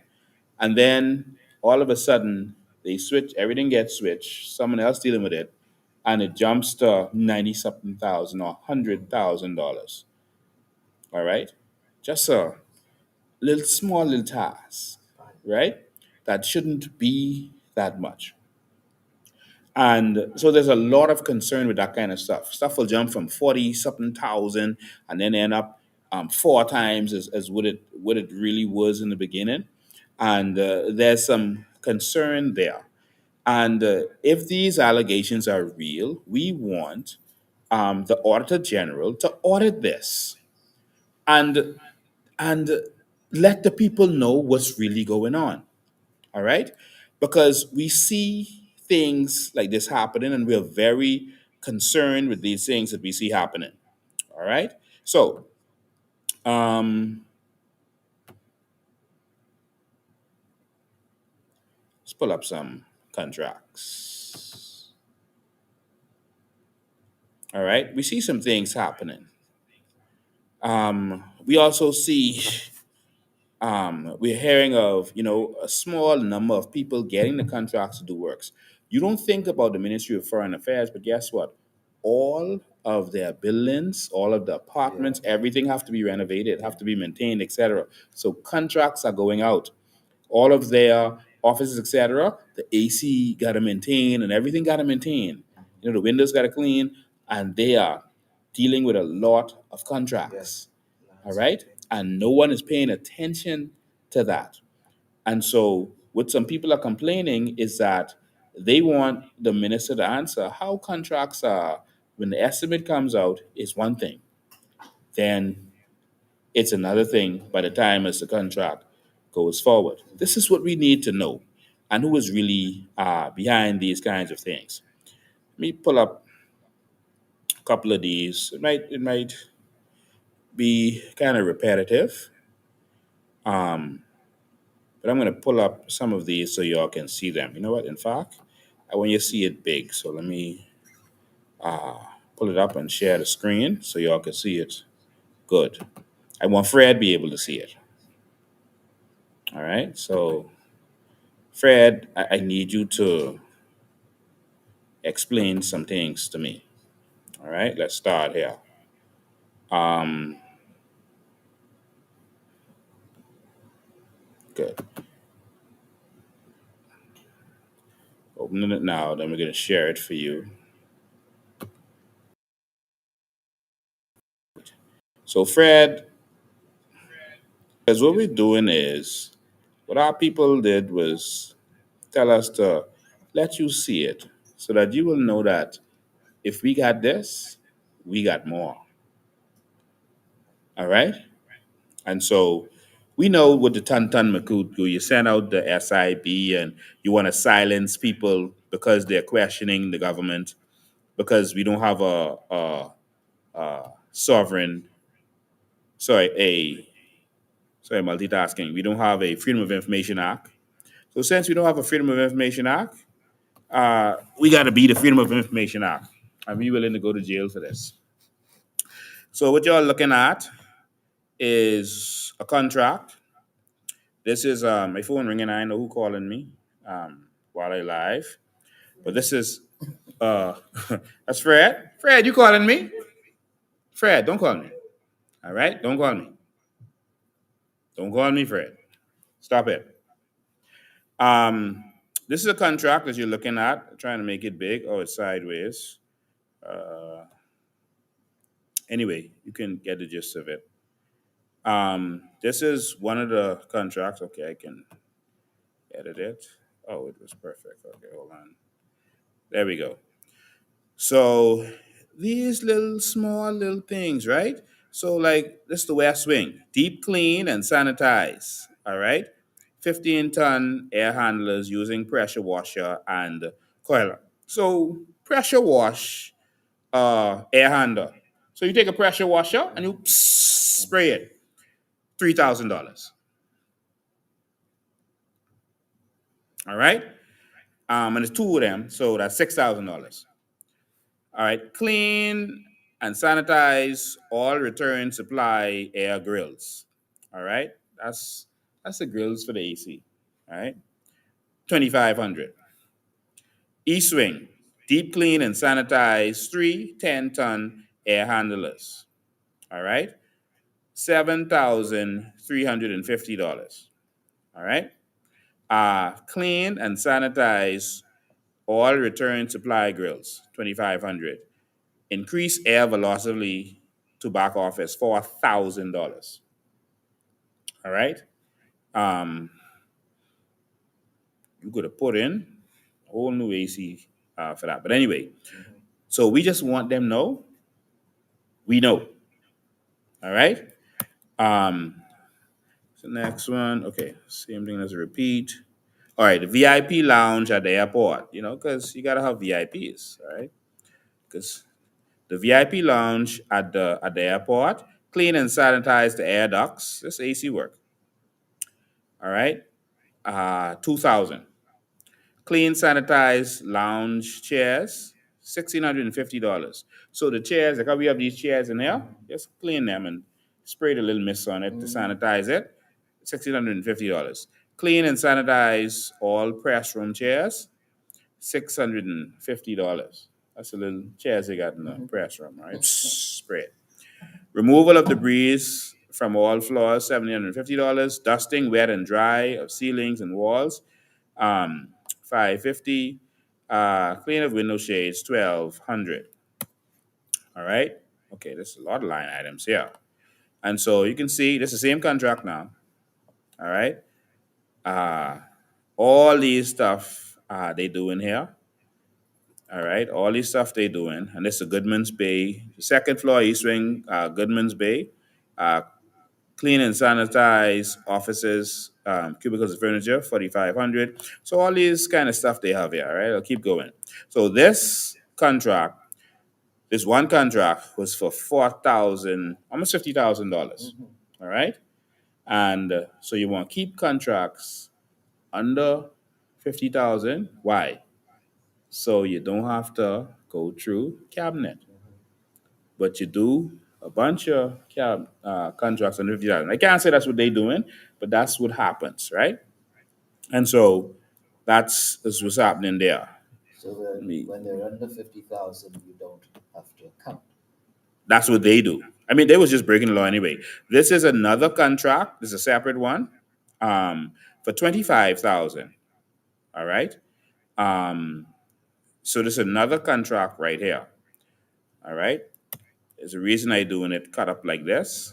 As you can see, you see how thick this is? I mean, we got plenty of papers and plenty of contracts. All right. Now, this contract went to, all right, this was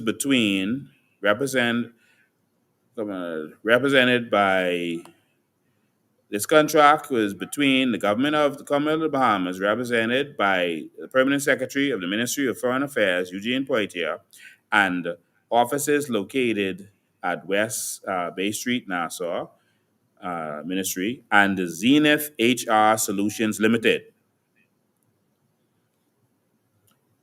Zenith Human Resources Solutions Limited. All right. Good question. All right. Zenith Human Resources. That's a human resources company. You know what human resources is? That means they deal with workers, hiring workers, firing workers, paying. So they deal with that kind of stuff. Think of it as a human resource department.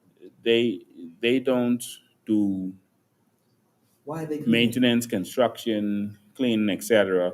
Because I don't think a human resources company should have a license to do this. That's a whole different area. Right. All right. And it says works for post-construction cleanup. And so everything is right there. Right?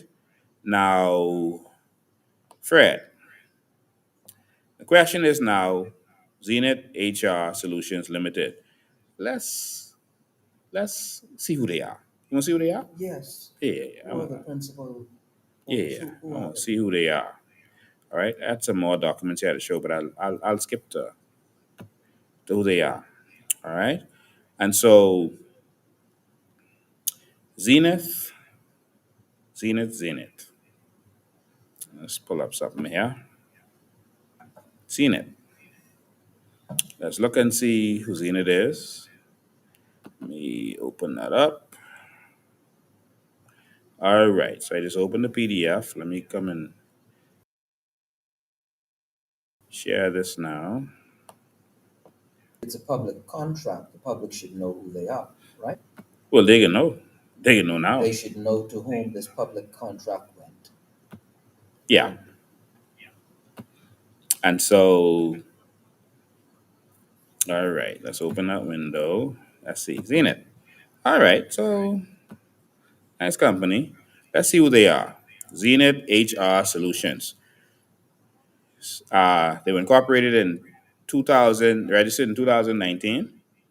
It's a regular company, Bahamian, limited liability shares, and its registered initial subscribers are Christina Marie Duncombe and D'Angelo Carlos Duncombe. D'Angelo Carlos Duncombe is who's really running this company. D'Angelo Carlos Duncombe. Now, we received information that D'Angelo Carlos Duncombe and this Zenith company is getting a lot of the contracts. I don't have a problem with any Bahamian making money. I just have to look at the connections because you must avoid corruption and avoid the parents of corruption. And we receive information, and the permanent secretary could tell us if this was so. That the permanent secretary at the time that the same company was doing renovations to his home, and so that could appear, if that's so, like a quid pro quo. And so we need to know what's going on with these kinds of stuff, especially if a lot of the contracts is going to, the same people. All right. And so you could come to your own conclusion. So what I'm going to do is I'm going to pull up something else so we can get another idea of what's going on. I teaching you all how to investigate today. All right. Since Fred Mitchell wants us to do that, I'm going to teach you all how to do that today. All right. So we pull up another document because we found who these people are. And again, if they're regular Bahamian people, so be it. Good to go. But here, all right. So this is Zenith, the company. All right. And so this is their company. Let me go to the home page. This is HR done right. Look at that. Providing professional human resources consultancy. It's a human resources company. HR done right. Yeah. Might there be any connection to Zenith? With Zenith. With Zenith. HR. Oh. So I just want everyone to see that this is a HR company that got this contract. Now I think if it's the government, you should deal with a company that's licensed to do a specific thing. So if a company is licensed to do construction, then you can give them a construction contract. Yes. But if a company is licensed to be a restaurant, how are you going to give them a construction contract? You shouldn't. Because your company, when licensed, is coded. Yes. It's coded. Yes. And so you do the work for which your company is coded. Yes. And nothing outside of that. And so D'Angelo Duncombe, it says, is the president. It says is an elite HR professional. So it says it all here. And then this other person, Dominique Goodman, it says also knowledgeable in human resources. But that was contracts for other stuff that is not human resources. Right. And so how is that? And so the permanent secretary at the time was Mr. Eugene Poitier. And so we just need him to answer. Just explain this for us, please. We, the public, we need to know. All right? No one is attacking you, no one is accusing you, but we need to know how this was possible. All right? We need to know. We got more to talk about in a minute. And so how does this kind of stuff work? We have here, and so you saw where that contract was for Zenith, right? Right. And so, but here in my hand, I have, man, there's so much stuff to talk about today. We gotta do this in parts. Fred Mitchell said he wasn't finished with me. Let me tell you something, Fred Mitchell. We only scratching the surface. We ain't scratched the surface yet. Because Bahamian people, if an investigation is done on the Ministry of Foreign Affairs, I believe, based on a couple of little things that I've been hearing and seeing, that's going to be serious. All right? So send your Tantan Makut. Send your trolls to start talking bad about me. You want to talk about my personal business and that kind of stuff. Go ahead. But in the meantime, get our public affairs right, all right? Let's deal with the national issues. What you doing with this money?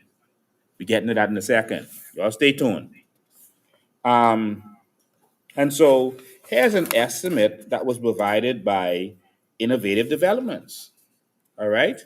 Innovative Developments is actually the same person, the Duncan person. So it's Zenith, a company, and then there's also Innovative Development. That's a company. Let me put that on the screen so people to see. We like show documents. All right? Let's see if we have that here lined up for you.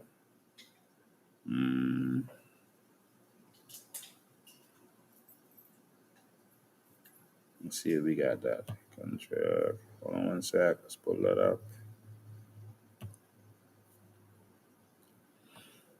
Combs. Okay, here it is. All right, I just want you all to see it. We got documents in our hands. And Maria Doxson was supposed to be here, but with all that weather, she couldn't be here. All right, so let me share the screen for you to see. We need change, man. Sick of this, what's going on in this country. Sick of it. Okay, here we go. All right, so this is Innovative Developments. We checked, there's no company license under Innovative Developments. Interesting. All right, we did a company search, and there's no company license under Innovative Developments. All right, and so we need to know. So it could be a trading as, but if that isn't officially a trading as, you still shouldn't do that. All right. So Innovative Developments, Coral Harbor Road. These are the exact same people. Uh, the exact same people. All right. And here's an estimate. Here's an estimate for $25,000. All right. West Wing, East Wing. So this is the estimate for the contract that I showed you, I guess, a minute ago. But this is the estimate, right? For Innovative Developments. Why is an estimate coming from Innovative Developments when the company is actually Zenith? CNFHR. So Zenith has a business license. So I guess they're using their human resources business license, just guessing, to get the contract for something that has nothing to do with HR. And now with this estimate, they put in Innovative Developments. But A company that doesn't even exist. right, unless it's some kind of trading as. But then the if Zenith is trading as this, then it should say that. It should. All right.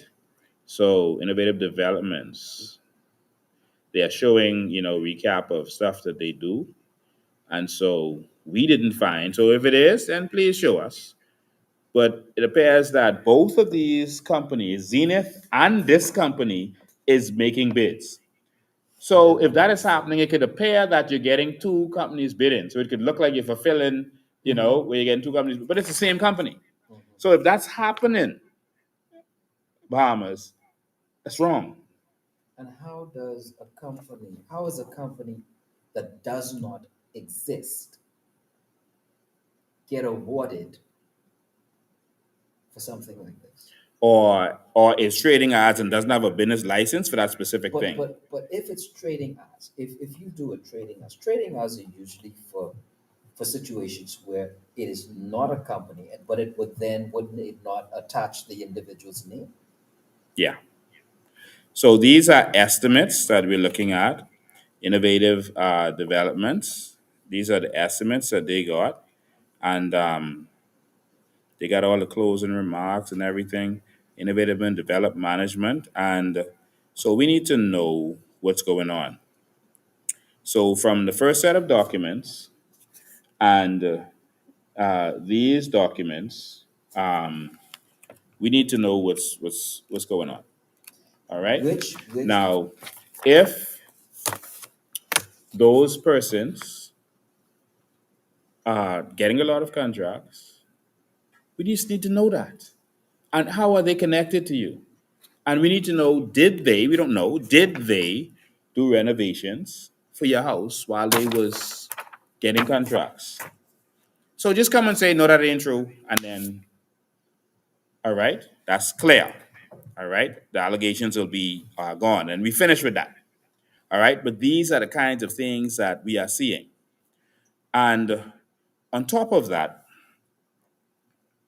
we are seeing Fred and them was sending pictures. So, for example, but before I get to that, there's a consulate in Miami, right?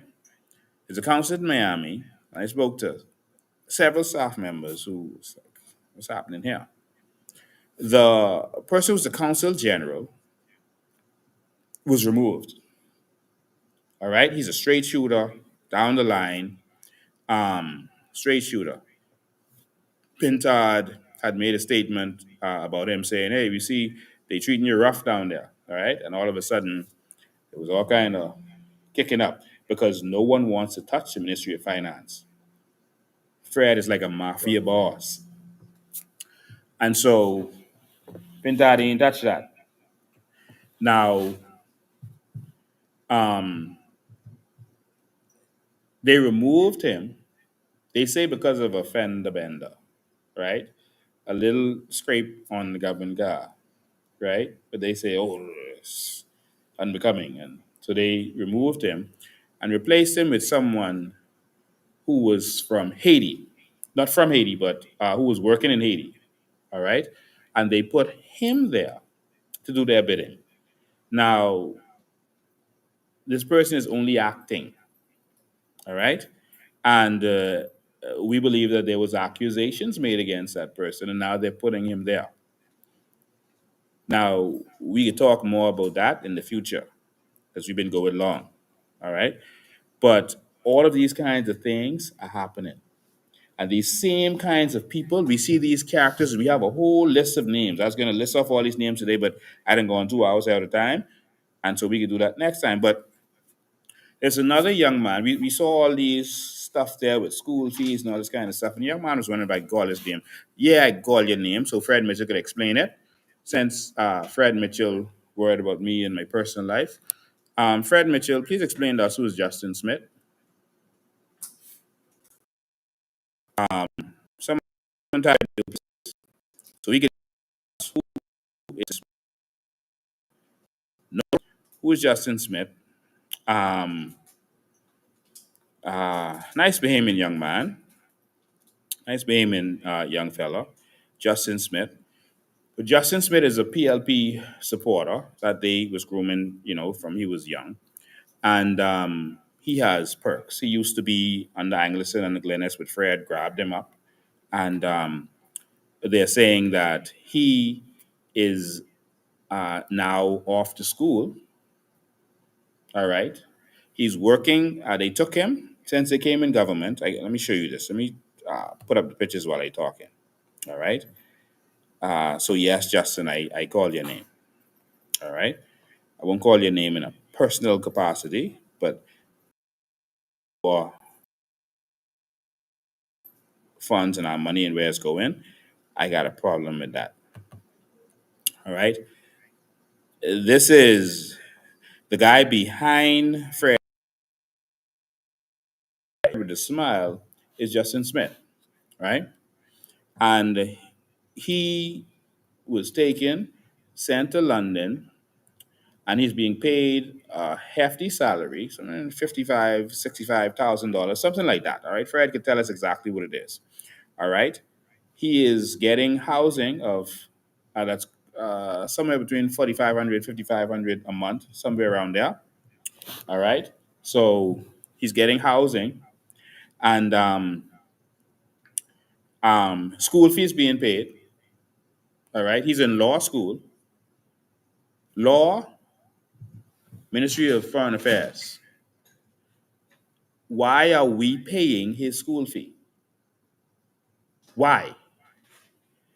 If Fred was paying his school fee, that ain't my business. That's your personal business. I don't care. Why are you all finding a way for the ministry to pay for the school fee of this young man? That's what's alleged.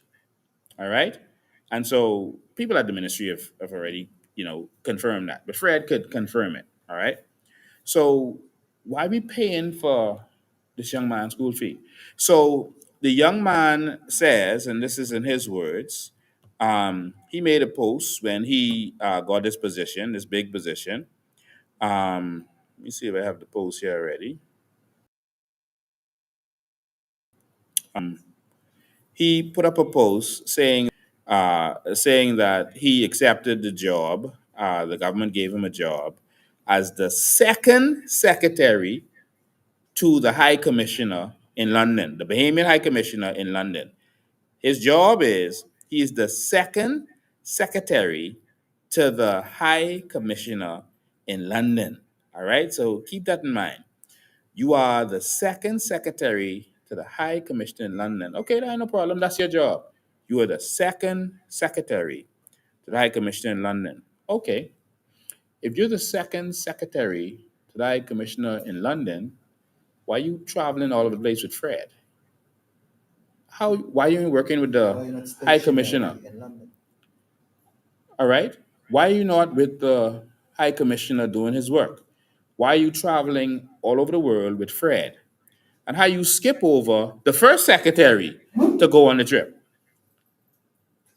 All right. How the second secretary skip on the so let's say you all just want to go on trips. How you skip the first secretary? You're the second secretary. And so Fred is bragging. He's sending all kind of pictures with him and this young man all over the world. Now, if you go on the young man pages, you don't see him bragging with being with Fred. But Fred is posting him and this young man all over the world. The second secretary. And so let's just look at some of the trips. Let's just look at some of them.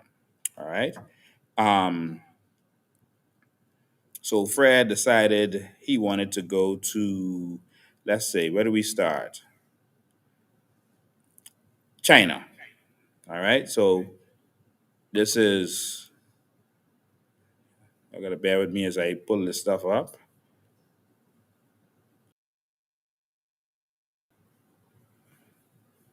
All right, let me pull it up differently.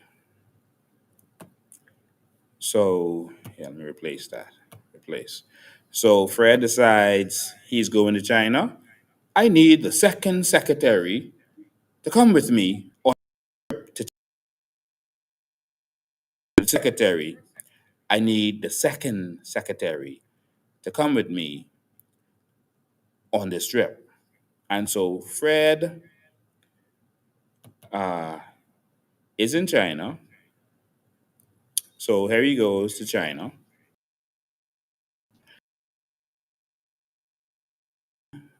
Post. You know what? I'm gonna just show you pictures. I'm gonna just show you this live. All right. I think that's what I should do. Let me just show you this live. Let's see if we have that up and ready to go. Okay, let me see if I can get that for you. Give me one sec.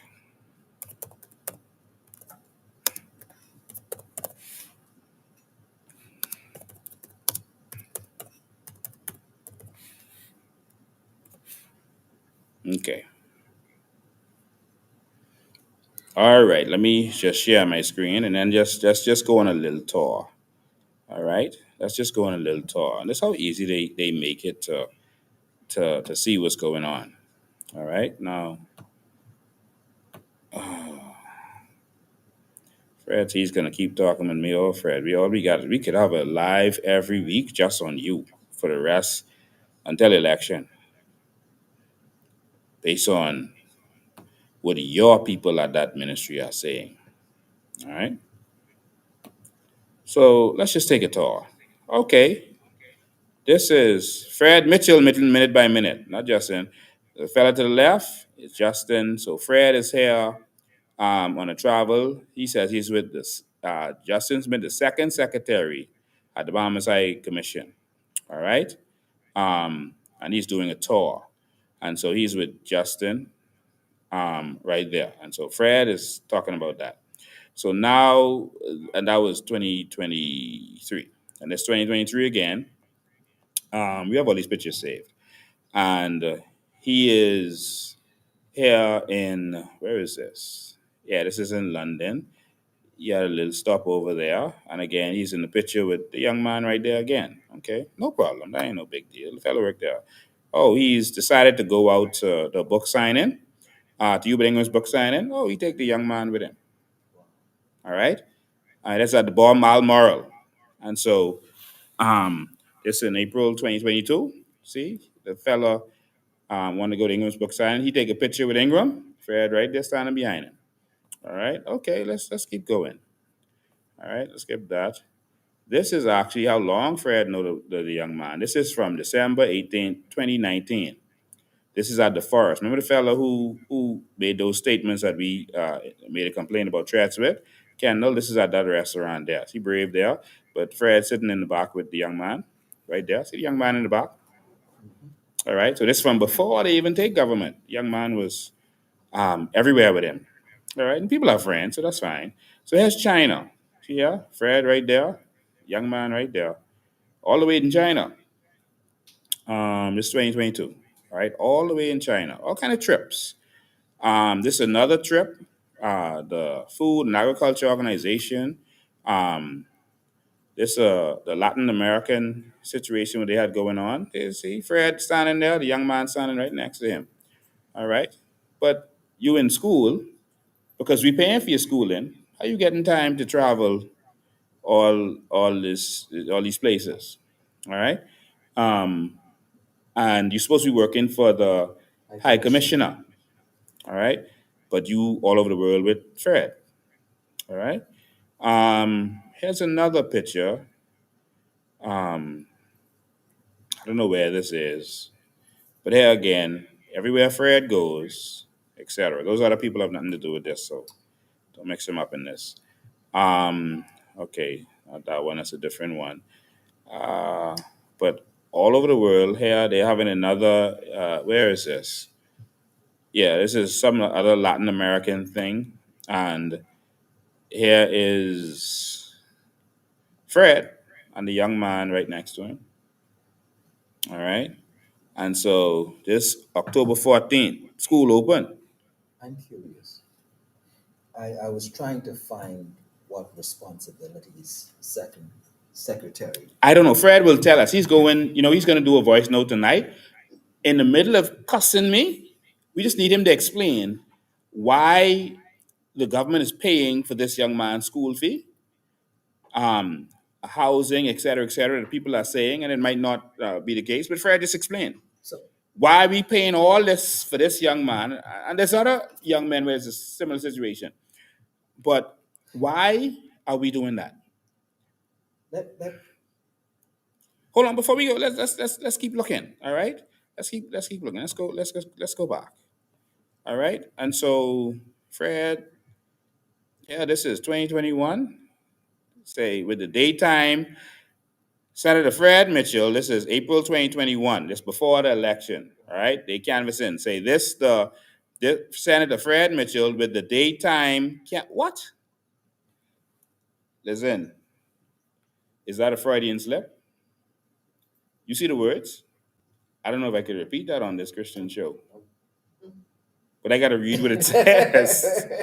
Can Asing team. That's literally what Fred wrote. With the daytime, can I ain't said no more. Yeah. Blanking team in Fox Hill at the East Coast Maybe that restaurant. was a slip of the finger, right? Maybe that was it. But And let's, again, Fred Mitchell and the young man right next to him. Everywhere Fred goes. Now, this young man was a part of Glenasana Martin team in Angleston when he was young. But Fred grabbed him and never let him go. And so you skip through. I just did a search, This is just a search on Facebook, and I just put in their name, and this is what comes up. Here again, Senator, what is this? Something else going on. Young man, right, everywhere he goes. Okay, there's somewhere else they traveling. Where is this? Alberta.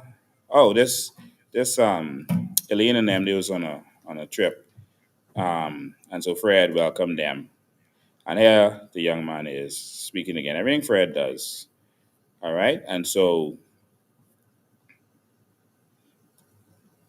uh, World Trade Organization. It was somewhere else in the world, and I had a meeting with someone from the World Trade Organization. Here's Fred, and here's the young man. See the young man sitting right there. All right, look at the pictures. All right, let's skip over that. That's Kingsley Wedding. Um,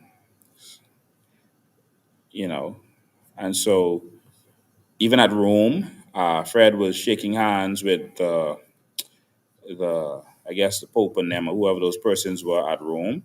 And so I have all the pictures there, but I'll leave this there for now. And so my thing is, why are you all over the world? We paying for your education, all right? We paying for you to work for the commissioner. We paying all this. Why are you up and down with Fred? Now I'm making no accusations about Red because he asked for a little mercy. I give him that much mercy. I'm not gonna say his lifestyle or whatever. I don't care. I care about the public purse. Explain to me why is Fred making sure that your school fee paid, but at the same time you're working. You're supposed to be working for us, but you flying up and down with Fred. I have a couple of questions also. I recall recently the Prime Minister making a statement to the effect that government workers need to perform their duties, perform it Yes, well. you are a smart Otherwise, man. he would be ready to fire them. And basically saying that he's not joking. I'm looking at the documents you present, and Oh, and we got plenty more. I pulled up this thing that gives a general idea of what someone as the second secretary in that position should be Perfect. doing. Perfect. It says that this Hold on, let me make sure I get you on the camera. Let me make sure we don't have you on the camera. Let me get you on there. Hold on.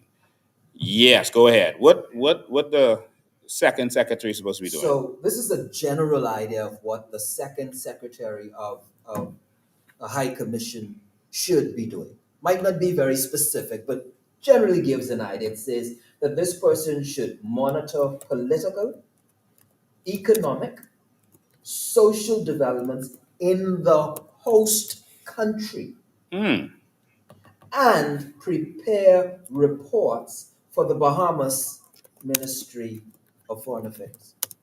So my question is, if this individual is supposed to do this in the host country, but is traveling all the time everywhere, how and when will he find the time to monitor political, economic, and social developments in where? England, the UK. When it seems like he's hardly there.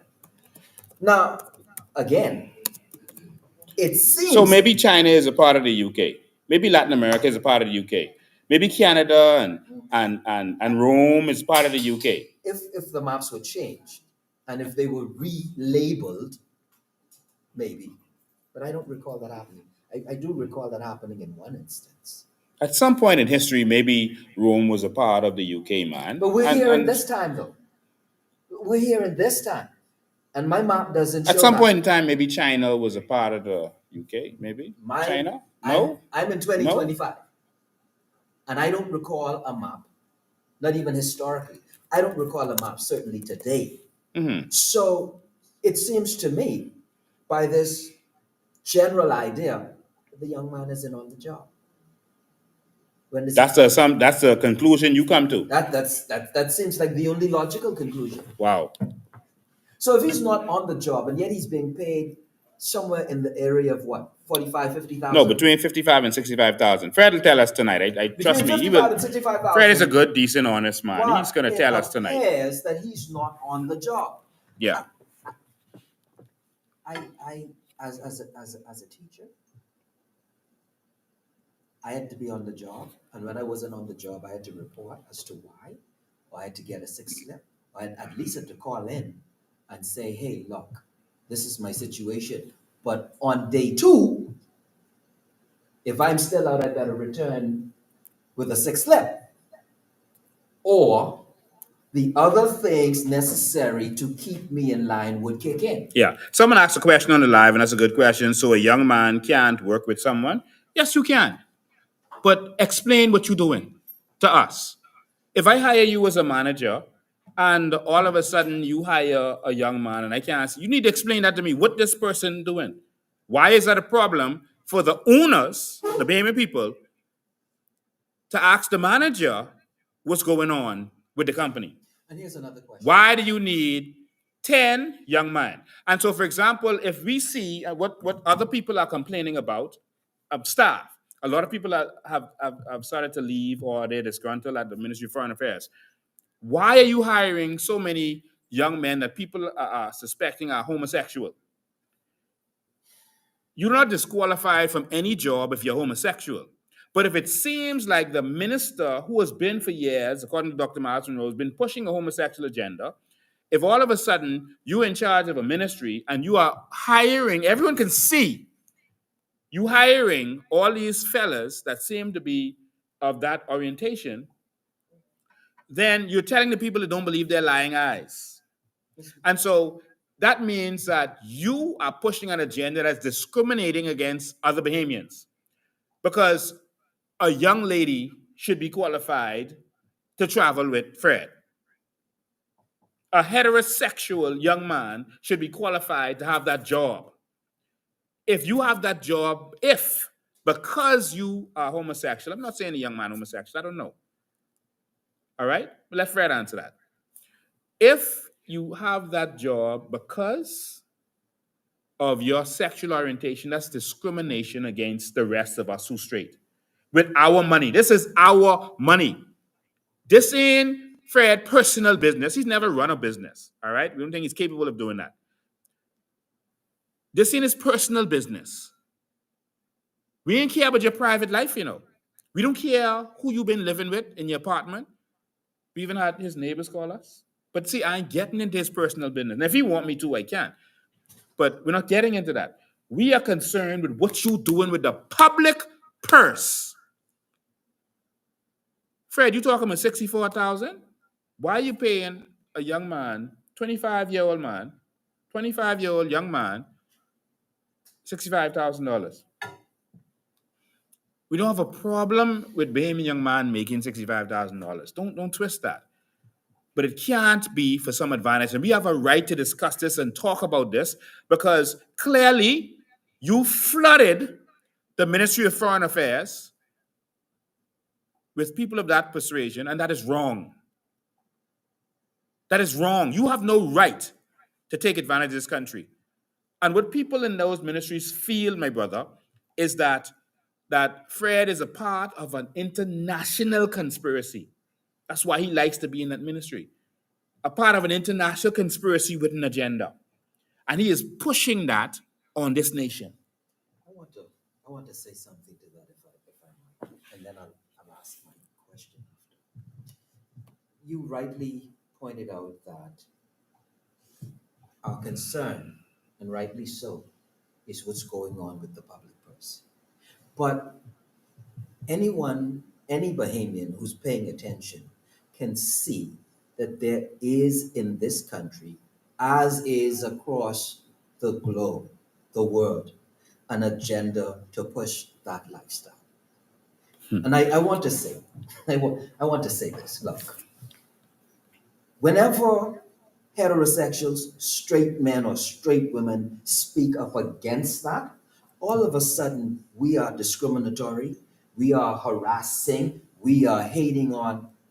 But it's interesting how that when the script is flipped, oh, they're just standing up for their rights, as if straight people don't have rights.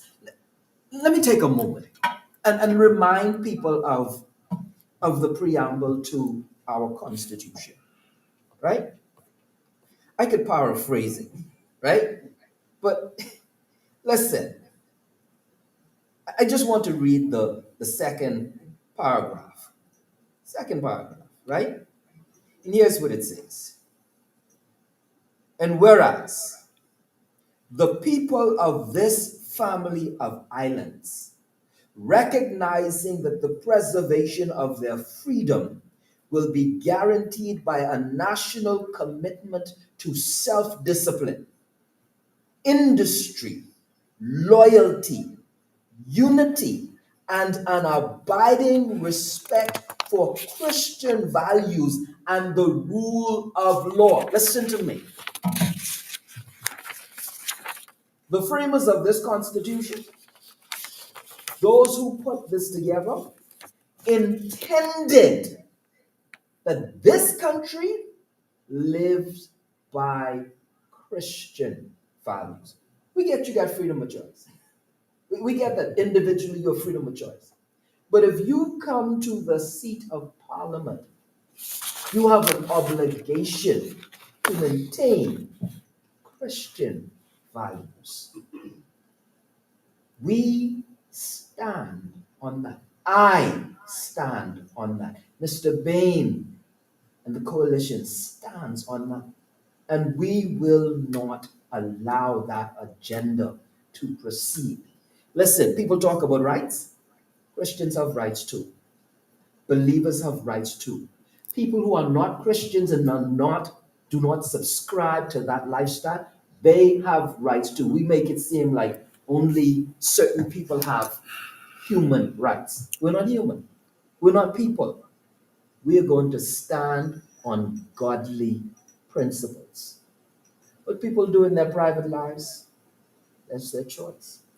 But when you begin to push that on a nation and openly, you will receive opposition. We will stand on godly principles. So someone asked a question.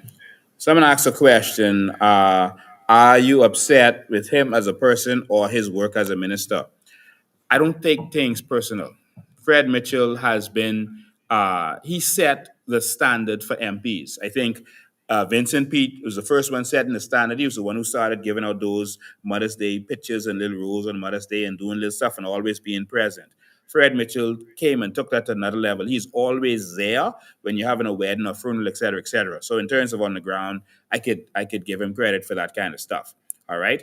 Personally, I have no issue with Fred other than he is very dismissive of people, talks down to people, and is very insulting of Bahamian people who he disagrees with. Um, uh, and that's because he's doing that as a diplomat of this country who's supposed to be representing this nation on a higher level. He can't separate his position as a diplomat from his position as the chairman of the party. He has no Brave Davis can't send out a voice note cursing people out.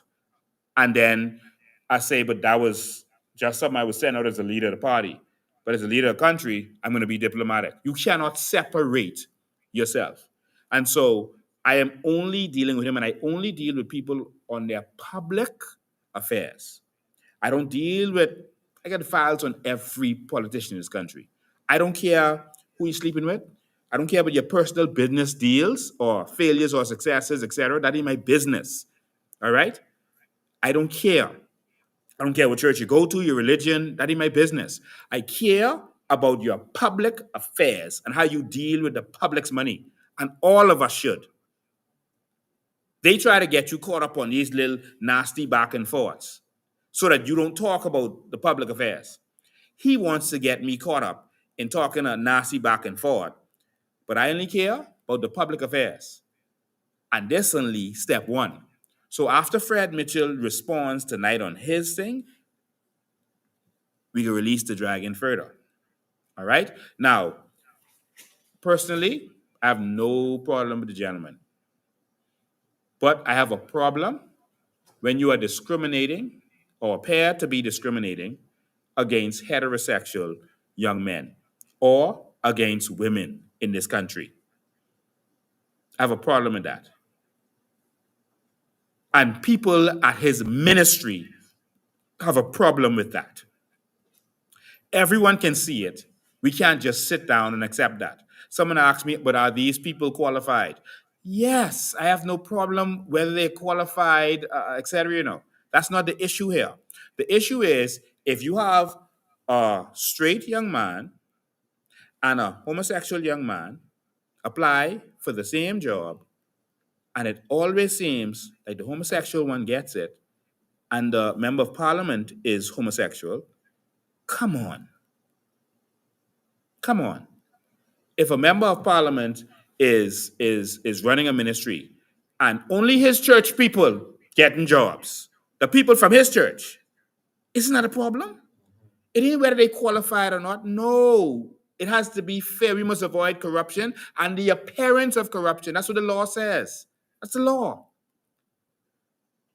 So don't tell me Fred, who has his preferences, is mostly hiring these people, and it ain't just this one young man. That's just today.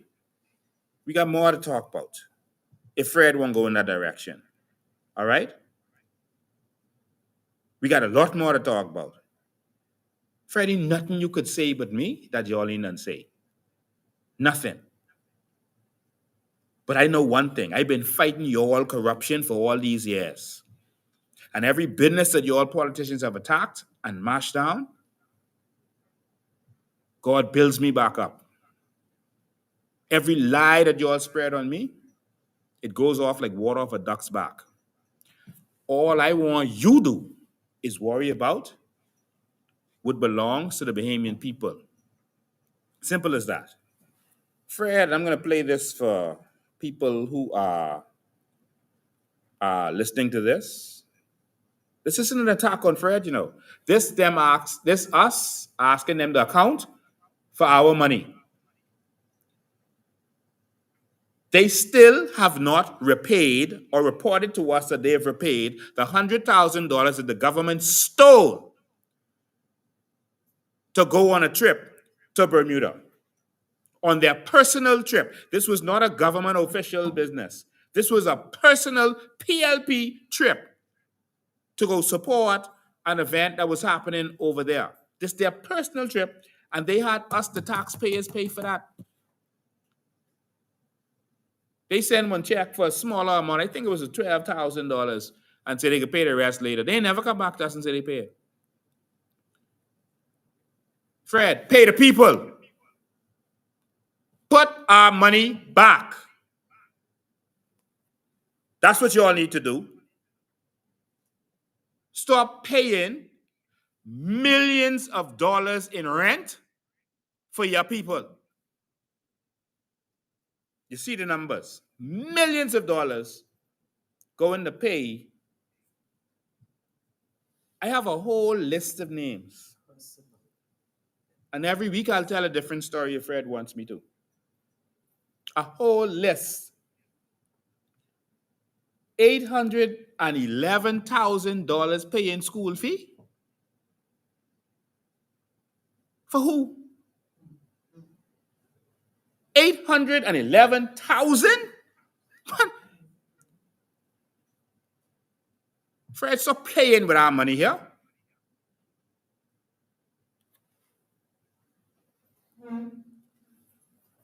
Schools can't open on time. I go open the phone. Yeah, schools can't open on time. I go open. No money. Okay, let me see. Let me see. I need y'all to hear this. Mm, I- While you're looking into getting that, the question that I had was, since there is a second secretary for the High Commissioner, what is the job of the first?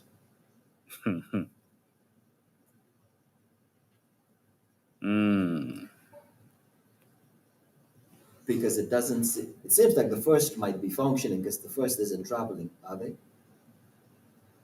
Fred can explain that tonight when he wake up thinking with me.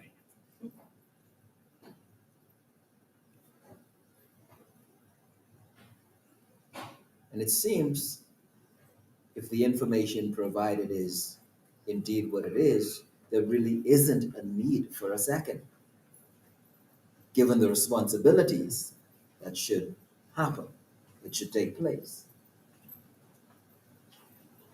If you hire me for a job and I'm never there, you don't need me for that job, do you? No. Well, the young man is going to be finished college in March. All right, he's going to be finished in March. So we would have paid. Well, So he's being having school fees paid while being paid 65,000. yeah, somewhere around Somewhere 55 to around. 65. So Fred will tell us the exact number, but tens of thousands of dollars. All right, because of his association to the PLP and the Fred Mitchell. Question. Mm-hmm. How does that connect? If it does, with the passport, the visa monies. I mean, I'm just curious. Let me play this one here, and then I go open the phone lines. This is the man we are paying to be a diplomat. If Brave Davis, any diplomat who sends out a voice note like this should have to step down immediately. Anywhere in the world, it would never be allowed, except in the Commonwealth of Narnia. Well, Bikini Bottom. Mr. Philip Davis at the United Nations at 9 a.m. On Wednesday, the 24th September 2025, the press started calling me about some allegations made by Lincoln Bain of COI, also known as the Coalition of Idiots. It appears that he has set up a stage in front of a police station in Nassau to defend his live-in girlfriend. He made a number of nasty statements about me, nothing to do with public policy, but as usual, filled with non sequiturs, irrelevancies, and defamatory statements.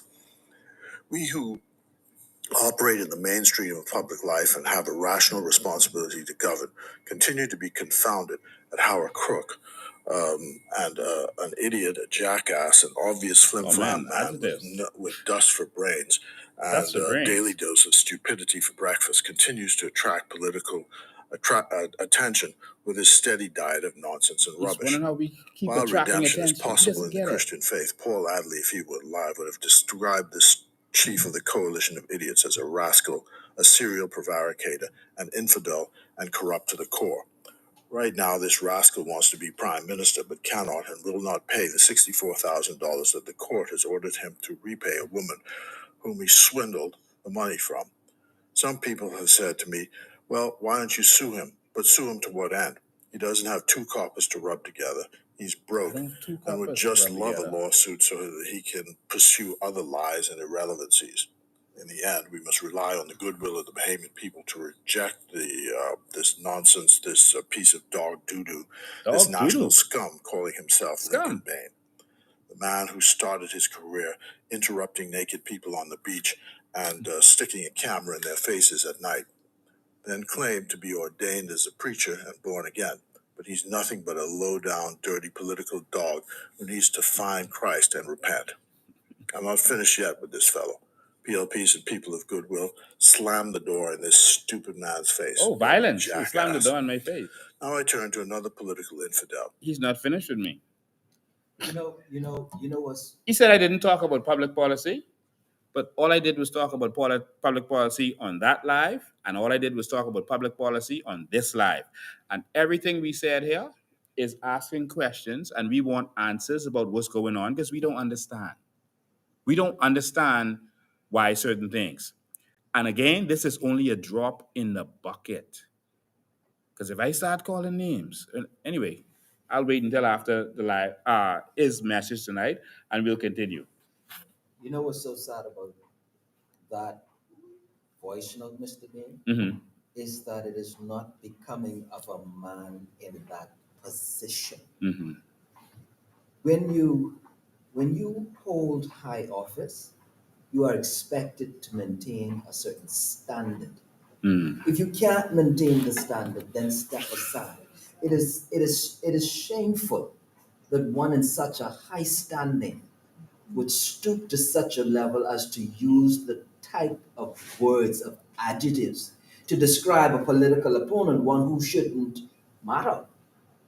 And you wonder why he continues to gain traction. It's because he addresses policy. It's because he shows evidence, while others simply name call and defame. You call him or us, call him the chief of the idiots. That's interesting. Mm-hmm. Because I would think that you would want to be careful with your words toward the Bahamian public, seeing that we are the ones that you are coming to for your votes. You don't know if.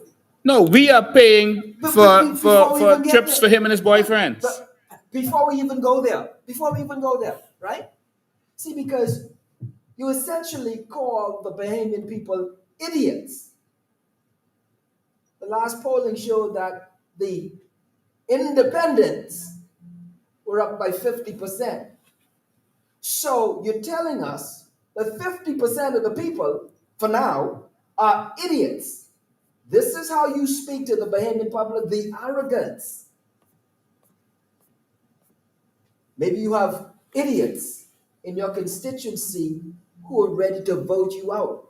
You didn't think about that. You didn't think that maybe you have some quote unquote idiots whose vote you would need for re election. But you're calling the Bahamian people idiots, stupid, and more.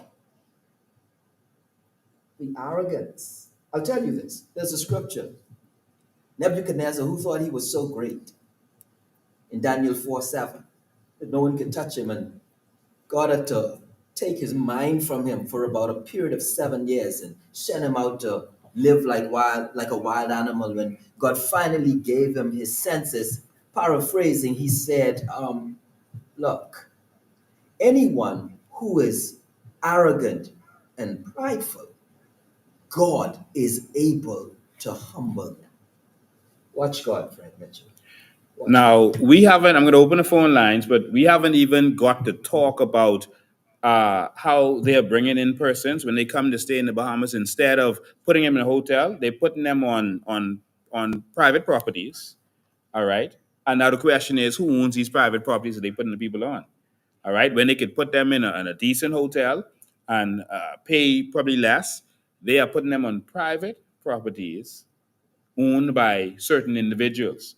So when someone comes to visit, some diplomat or anybody, that's what they are saying, alleging that they are doing. All right. We had a contract going out. People from Foreign Affairs texting me while I talking. All right, Fred, this is your people. This is your hard PLP people. Contract for $48,000 was the estimate. Walker Industries ended up getting it. Walker Industries, and it was 175,000. Wow. How you get from? Big jump. Yeah, More yeah. than double. Yeah. All right. How you get there? More than 3 times. Yes. All right. How you get there? All right. Um. Oh, this apartment. Oh Lord, they sending me all the names. All the names. Tired. I won't call these names today. I can wait for Fred and his response. His response could be pay the woman, pay the woman. That's what his response could be. Uh, uh, Fred, we know you anyway. Let's keep this above board. We concerned with our public business, eh? Our public business. not about anyone's personal lives. I could care less who Fred Mitchell sleeps with, but I just don't want to pay for it. And I don't want you to pay for it. Fred, pay for that yourself. Simple as that. 803-5995 is the phone number, so I'll be going long today. But we had to get some of this out. And listen, this isn't even 1% of 1% of the information we have. Okay, the phone ringing already. 803-5995. Gotta take the phone off silent. Call you live. Go ahead. Good afternoon, Mr. Bain. How you doing? I am awesome. How you doing? I'm all right. Okay, I heard you was trying to get in contact with me. This is the mom Bright who was doing the live streaming for the funeral service on Saturday. No man, I live. So I think you're talking about something personal. I'm live on social media. Okay, but I talk about for links to one's funeral. Yeah, I'm live. If you're talking about something personal, that's different. All right. All right, you call me after I come off my live, okay? Okay. All right. So, ladies and gentlemen, Link Jones' funeral is on Saturday at 11 o'clock at the Anglican Church in 8 Mile Rock. It's called Stevenson, or St. Stephen's. And so, if you are a supporter, you can be there. And we're going to put links, lay links to rest. Call you live. Go ahead.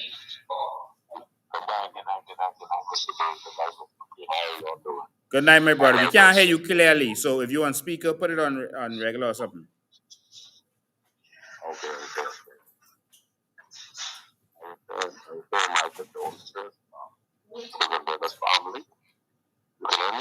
I can hear you, but it's like kind of distorted. Okay, 1 second. One quick second. Okay, you can hear me now? Okay, let's try. Go ahead. Okay. I'm saying my condolences. I condolences. Thank you, man. I appreciate that.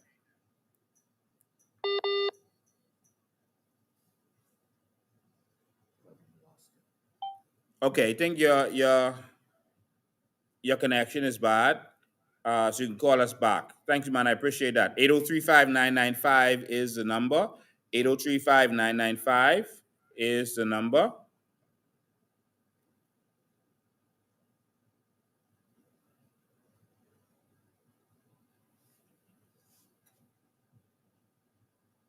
(803-5995). Okay, here we go. Go ahead, call you live. Call you live. Go ahead. Good evening, Mr. Bain. How are you? I'm awesome. How you doing? I am dumbfounded right now. It's like this thing is happening from so many different angles, right? Yes. Obviously, there's several conflicts there, and there's overspending. There is using our monies, our tax dollars, to that degree, and not doing their jobs, which is basically, building the stuff that the people need, like a proper hospital. And even just to the airport, complete that. All of this is because of this government. I don't know what's wrong with this man in his head and this agenda thing. We ain't gonna let this slide to this. But this is, I'm not shocked at nothing, but this is what I need to know. Is there any way we can press charges against him or file something against him or at this point, well, we're gonna write a letter with other stuff that we didn't even reveal here because we don't want them to know everything we have. All right. We're gonna write a letter to the commissioner. Now, again, we don't even want to give everything to them because they work for these same politicians, so we don't trust them. So what we need to do is we need to get into office and then we'll deal with them. Yeah, but this is what the people need to know. We stop this type of corruption. Because that's what it is. We might as well call it what it is. From every angle. What do we do? And how would the CORI make a difference to clear this crap up? Because this is too much.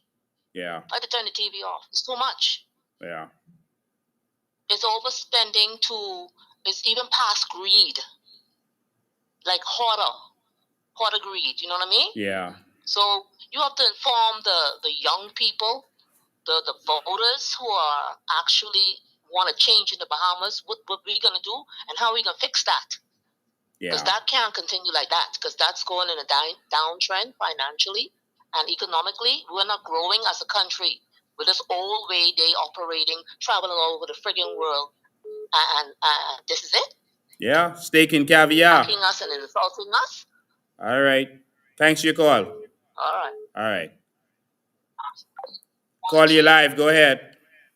Yeah, good day, sir. Good day. I'm trying to find out, could we ever put this, if you all win, if actually you're going to win, so if you going to prosecute these people and what abusing the country, Yes. and I really want you to do that, sir, because enough is enough. They're just abusing this country and there's no accountability. Yes. Yeah, we got to fix this country, my brother. Yeah, well, sir, I'm willing to give you my donation because you really need it, and I'm all the way with you guys. Thank you, man. However, we need to get on the road and start campaigning for you. Whatever we need to do, let's get this money, because the PLP and FNM have that money. They have the people and what backing them, and you're not as strong as them. Yeah. But I'm willing to help you whatever which way. So thank you, man. Open up and let me know what I need to do. You can go right online and you can make a donation there. Or you can go in there and see our bank account information and you can transfer if you want to. All right? So I'm willing to do that. Thank you, man. God bless you. Yes. All right.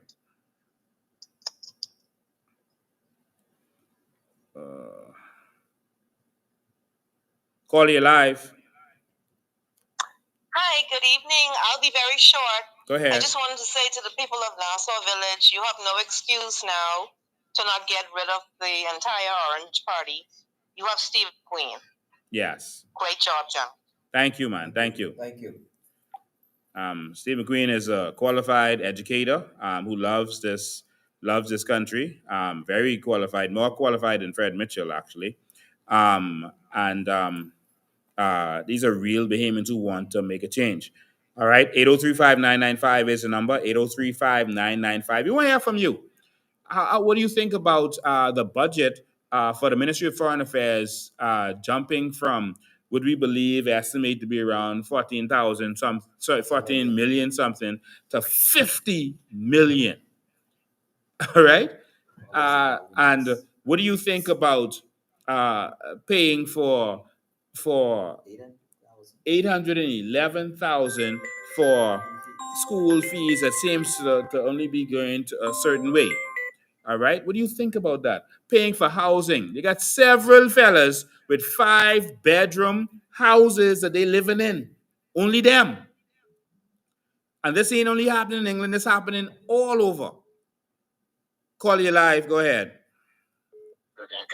We just got disconnected. But Yes. I'd like to express my condolences to the Miller family. Yes. And his wife and his children. But I look at the death. I look at the death date of Obi Wilcombe. His death date was September 25th, 2023. Yes. And Vaughn Miller was today on the 28th. Do you something ironic about yes, that? or the 27th, because it started around after 11, so we don't know. Wow, that's ironic. 2 years. It's ironic. Yeah. Okay, good night. Thank you, man. Call you live. Go ahead, caller.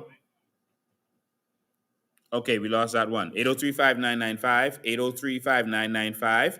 All right, so it's the public issues. So all of these assumptions by us and questions by us, and we want you to answer them. We want to know what's going on. This is the public issue. And again, we haven't even scratched the surface. There's so much more things than Jesus. Listen, the people at the Ministry of Foreign Affairs are on fire. They're still giving information. I can't give out any more information today. I don't have time. Call you live. Go ahead. Go ahead, call you live. Yes, good evening. Good evening. Yes, Mr. Lincoln Ben. Yes. I am very disappointed. I didn't know that Justin was such a person of that character, but I've known him for many of years. I've known his family. We were neighbors many years ago. Oh, I'm not And I speaking his trust, character at all. I don't know his character. well, I know he's a smart, intelligent young man. I don't know his character. okay, But that's the same thing that I know, but yeah. I am very disappointed in what I heard tonight, and I hope we could get to some kind of resolution where things. I hope things could change and get better. Bahamas belongs to all of us, and we need to treat it maybe with. They need to treat us with more dignity, more respect, and more love. And as far as the government money is concerned, the money is not the government; it's the people's Yes, fund. it is. They're So just managers it for should be us. spent. It should be spent in a better manner. Not is that money that should be fronted with, so fronted around. But I trust God that something different and changes will come. Okay, Thank you. so let us pull together and hope for the best, and let us put dirty water under the sea and trust God for the best. And Amen. move forward. God bless Amen. you. Thank you. Thank you. That was a reasonable, respectful person. 803-5995 is the number. Okay. Call you live. Go ahead. Good night, Mr. Bain. Good night. I would like to say that you're doing an awesome job informing the Bahamian public on what's really going on in this country, letting people know the misuse of funds that these governments are doing, and they don't want to be held accountable and trying to keep the truth away from us, the Bahamian people. Yeah. Therefore, that is why we are fighting for implementing the Freedom of Information Act, holding these ministries and these members of parliament accountable for their works and what they're doing. And hearing all of this information now within this Ministry of Foreign Affairs, what about the other ministries? We are talking about other millions of dollars being added to just this one misuse of public funds. Wow. Whereas we have here in the Bahamas, people are hurting. People are suffering, starving. We don't have a decent hospital to host our loved ones and give them proper medical care. And I can go on and on. The list just goes on. It's a crying shame. It is. It is. And yet, we have many people out here, they are in denial. They cannot see from yesterday ahead to next week. We must get out of those shackles and chains off of our brains, and let's start kicking in action and vote these administrations out. They are one of the same. Yes. One coin with both two sides. Enough is enough. That's right. I urge the Bahamian public to register to vote and give the Coalition of Independence a try and a chance to lead this country in betterment. Thank you, man. Thank you. Good night. All right. Good night. The number, the QR code is on the screen, and the link, if you watch this on social media, is there, so that you can make donations. So either one of these, you can make a donation. If you're in the United States of America, you can donate here, or the previous one, you can donate with that. All right. So we go back to the phone lines. Good afternoon, caller. You're live. Good night, Mr. Bain. How you doing, sir? Good night. I'm awesome, man. So I want to talk about something else. I don't really want to talk about prime minister because I get time for prime minister. But what I want to understand is now we are now under hurricane watch. But Chester Cooper now is the deputy and basically in charge now since the prime minister is not in the country. On the different keys and stuff was now under hurricane watch. Now who are going to So who are going to now rescue these people who need rescue and also too, where these people are going to go. We don't have no proper hurricane shelter inside the Bahamas. Where are these people now going to go? Yeah, for the government to have mandatory evacuations where there's nowhere for you to go, because every island is going to be affected up the whole chain, and they don't have a hurricane shelter. Church is not a hurricane shelter; that's a church. All right, and by now, because we deal with hurricanes so frequently, that should have been a priority for this country. All right, just like having mailboats is a priority, having a flag carrier that we subsidize to make sure we can have air traffic because we're an archipelago is important. We should have hurricane shelters in every single major island in this country. And the fact that we don't have it is because they don't care. They don't care. Exactly. So I want Bahamians to open up your eyes. I want y'all to see that the sign, or given the sign blatantly lies in your face. So if y'all decide to continue with the PDLP and FNM, then it's what y'all want. That's all I wanted to say, Mr. Bain. Thank you so All much. right, thank you, man. Call you live. Good evening, Mr. Bain, and good evening, Bahama. Mr. Bain, I'm seeing where the Christmas Council of this country is advocating for some people to have, say, some people have rights to march in this Bahamas. The mercies of God has been keeping this place from all sort of disasters. If these so-called Christmas Council people decide to let those people walk in the streets on these streets of Nassau, Bahamas, they don't want God to take His mercy away from us. Why do those people just go home, go somewhere, and just delete themselves? Because they do not represent this crying shame what's going on.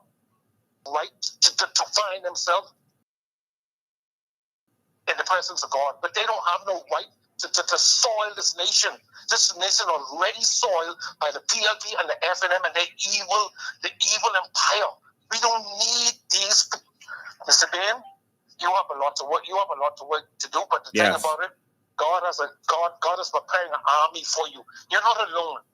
Just hold fast and hold on to that you call him daddy. Hold on to your daddy, and he will supply you with everything that you need to run this country and give the Bahamian people what they're entitled to. And good night to you, sir. Thank you, man. Appreciate it. Go ahead. It's really, we live in a democratic country, and that's what we like to think, and that's what we want, and so the argument is they have rights. Okay, they have legal rights, yes, but the Christian Council also, along with the people of the Bahamas, have legal rights.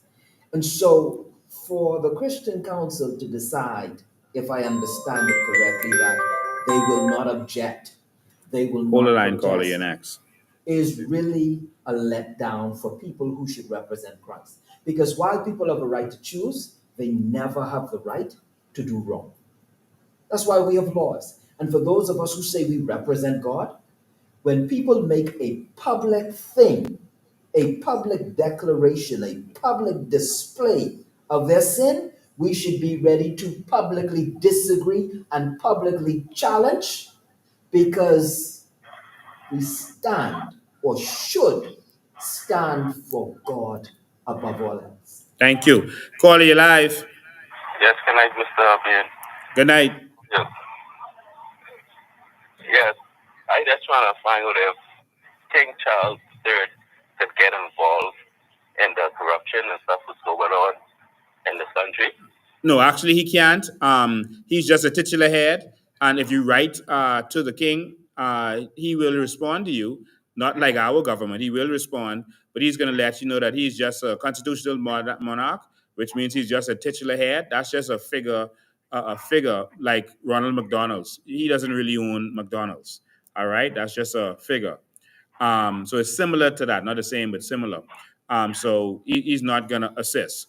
All we need is for the Bahamian people to come together and remove the PLP and FNM once and for all. Okay, thank you. All right. 803-5995 is the number. 803-5995 is the number. Election is upon us. the government is going to have a choice now. They're going to have to call a by-election, which would make them look like they're stalling because election is right there. You might as well just call a general election one time.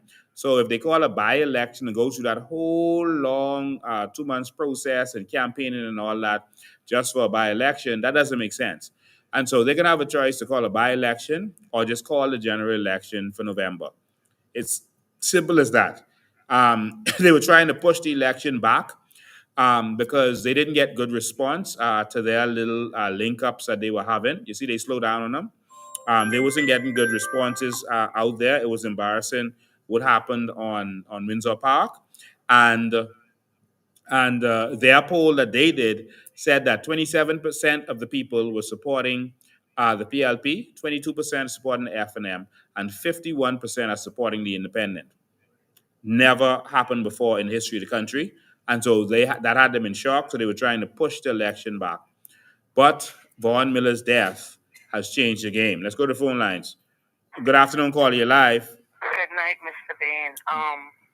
I want to try get out everything I have to say tonight. Go ahead. I heard a gentleman say we live in a democratic country.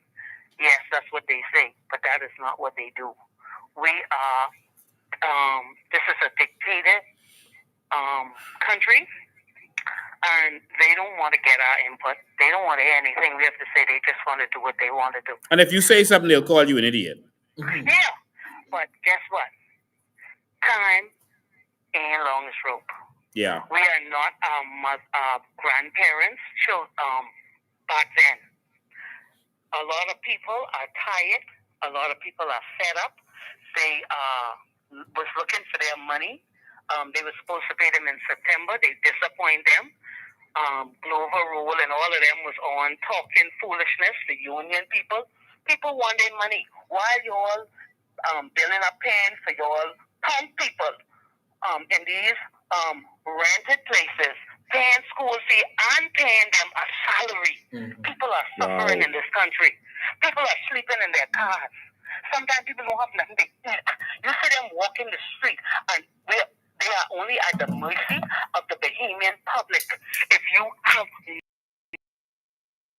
and give them a couple dollars or buy them something to eat, the government, you can't go to. They are helping foreigners more than they're helping us. The man couldn't speak a lick of English, and he was picking out furniture for social services to pay for. And there's of them, their cronies and their friends out west in these apartments, living it up and offer social services, and these fellas, they paying for. Listen, man, Bahamas, wake up, tried the PLP.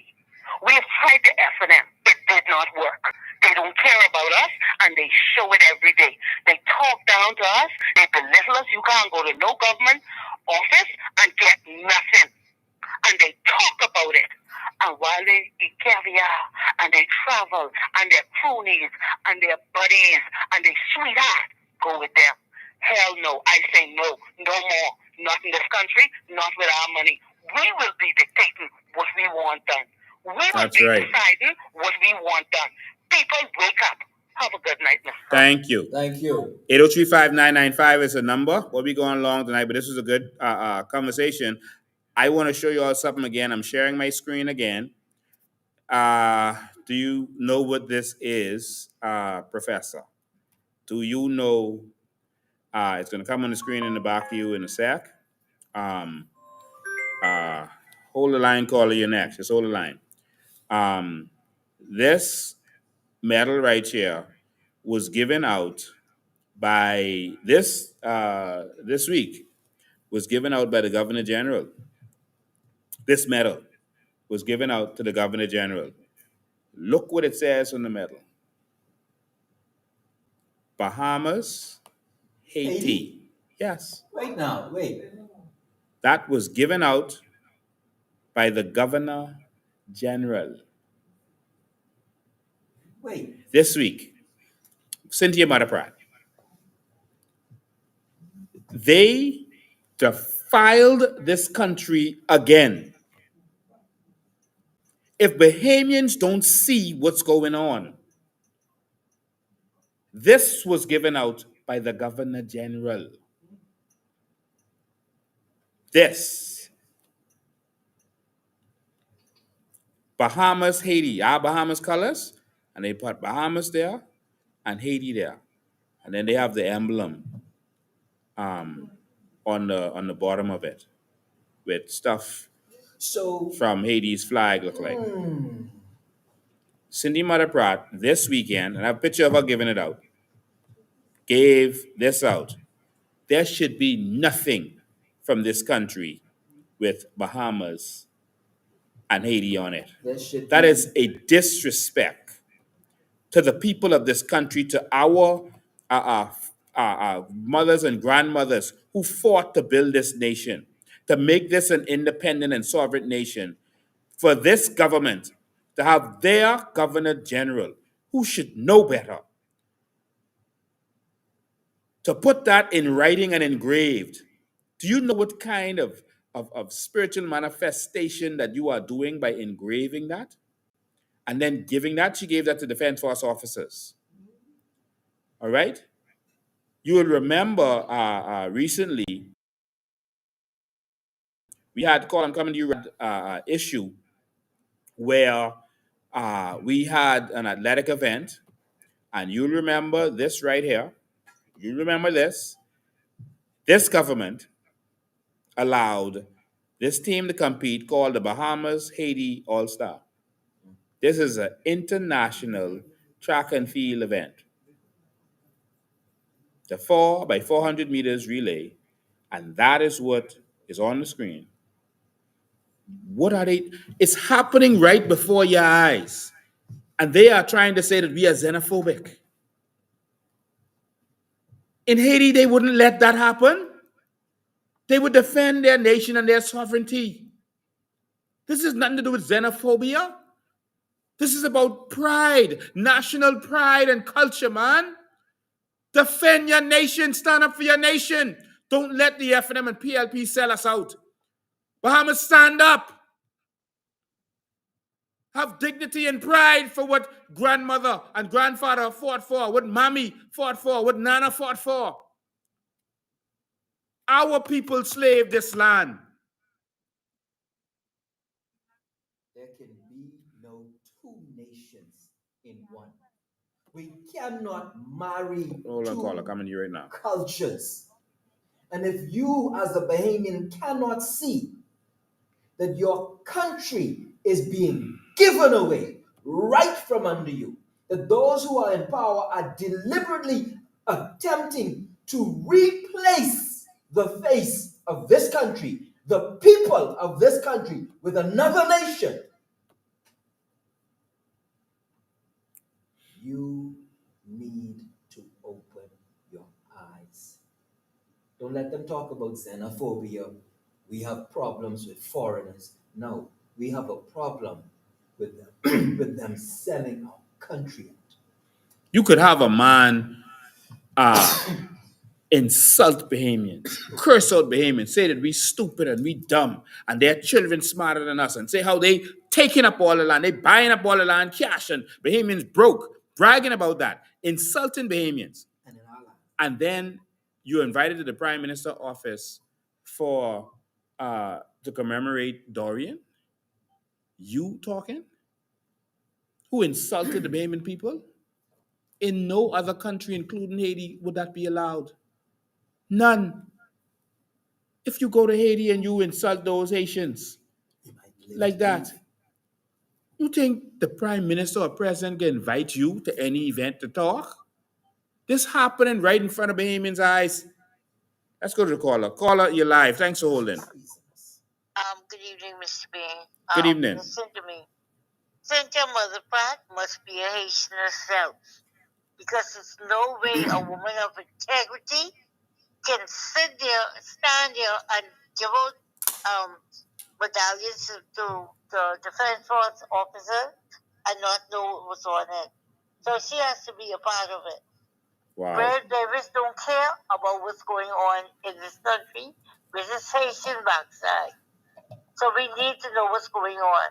Bahamians need to just stop taking handouts and just open their eyes and reject the handouts that's given to them. $50, $500, $1,000 is nothing when you lose or when they win. Because if they win, you'll be in trouble, and they will let you know the $5 to $50, the $100, you've already been paid. We don't owe you nothing. Pay him in straight up, get your mind sorted out. You tried to F&M, to PLP, now get it right. Have a Yeah. good evening. Thanks for your call. I appreciate it. It's probably why one particular person said that there is no requirement for someone to speak English in order to become a Bahamian citizen. They want it that way. It's by Yes. design. But the thing with the coalition is we're gonna change that. We're gonna do a systemic change. We're gonna stop all that is happening to Bahamians. We're gonna Hold the line, stand. caller, you next. We're gonna stand as we always stand for the rights of Bahamians first and above all. Caller, you're live. Go ahead. Good evening, Mr. Ben. How are you? I'm good. How you doing? Mr. Ben, I'm sure you watched the UN speech.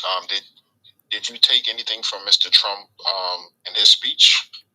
Well, before I get to Mr. Trump, I took a lot from Brave Davis' speech. Brave Davis spoke out for other nations and not for the Bahamas. I was sickened by what I saw.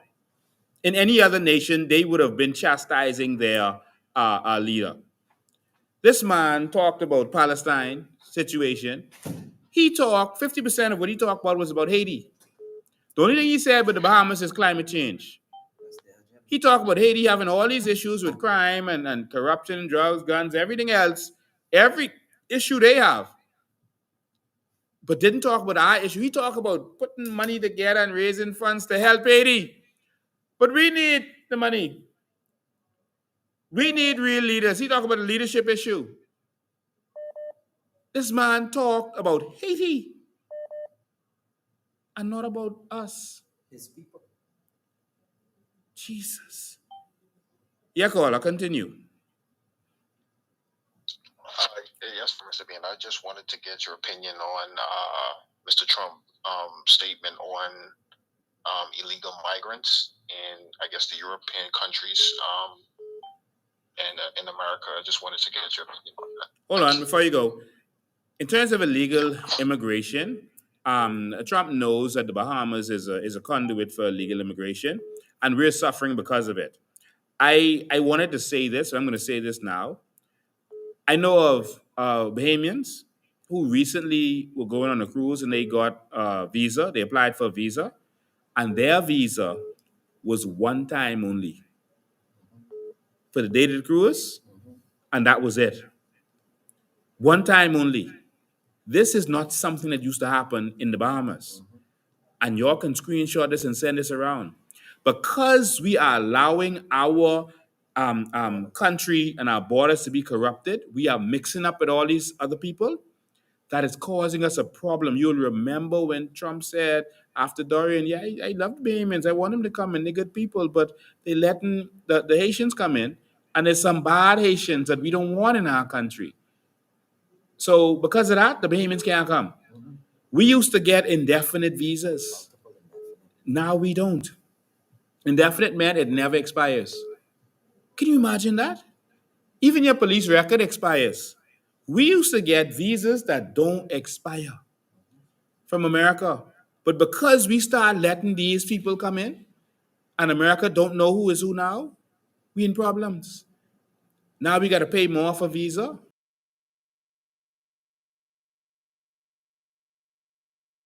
Xenophobia? Just going on a cruise. And instead of getting the one-time visa,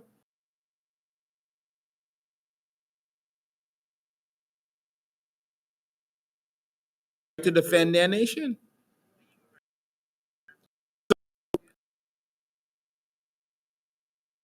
What do you want me to comment on? I mean, basically just what he was talking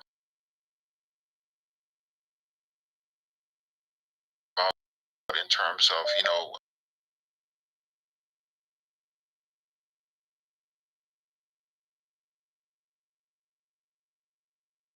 Hold on. In terms of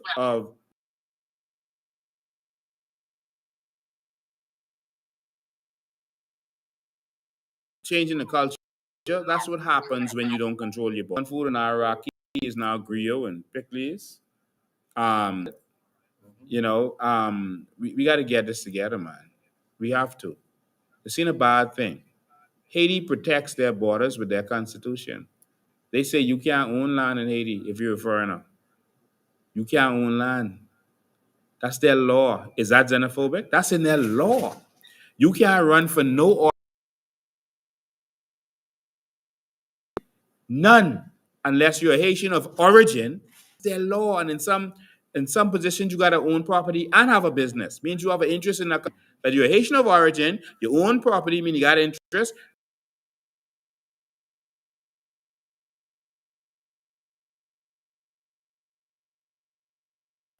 But we are considered bad for trying to protect us. Call you live. Go ahead. Good night, COI. Hey, it's the Conky Show here. Listen, Bahamians, I was sitting in my dad, I was listening to the live trying to get a little north. Listen, we have to stand together. We have to go with the COI. It's the only people who fighting for Bahamians. Yeah. Don't even mention PLP and FNM. And guess what, Mr. Man? We need God with us too. Yes. That's what we need. These fellas are evil, bro. I don't even want to with them. And listen, Bahamians from there and far come together, man. Donate, let's walk the streets, get the trumpet speaker. A lot of people, I can tell you right now, Mr. Man, and I had a conversation with you. A lot of people go and see why they tired of FNM and PLP, and they talking old people. They tired. They had enough. That's it, my brother. Good night. Thank you, man. I appreciate that. All right, so we have to end it there. We done do over 3 hours today. This is the last call I could take. I'm so sorry if you were waiting, but we done do over 3 hours. We gotta go prepare for this bad weather tonight. All right, and there's some pea soup weather, so we gotta go find some pea soup. All right, Kentucky don't sell pea soup, eh? No, no, man, they falling off. Good evening, caller. You're live. Good night, sir. I was wondering, sir, could we get together as Bahamians and go down by the immigration department and have a rally for the government to stop giving away our citizenship? Done that. Not only been arrested, we still on bail. In fact, we just signed bail yesterday. Yeah, all these years later, we still on bail because that's how serious we are about this. We ain't talking this like Pinta them. We fighting for this. All right. And so we've been arrested several times. We have no problem being arrested several more times, but the time is over to go and beg them to do what's right. We ain't asking them for nothing no more. Prime Minister like we've done before and begging him to do it. In fact, he did it because up in the election. They stopped giving out the visas for a minute. They announced permits, and then they went right back to it when it died down. All right. So we've already fought for that. They will never do what's right, and if they do it, they gonna lie and or they're gonna do it, stop doing it for like a couple of weeks and go right back to it. They are never gonna do what's right. Pintard, Brave, they have to remove them. We got to try something different. So the only thing we want to do is march to the polls. We gotta.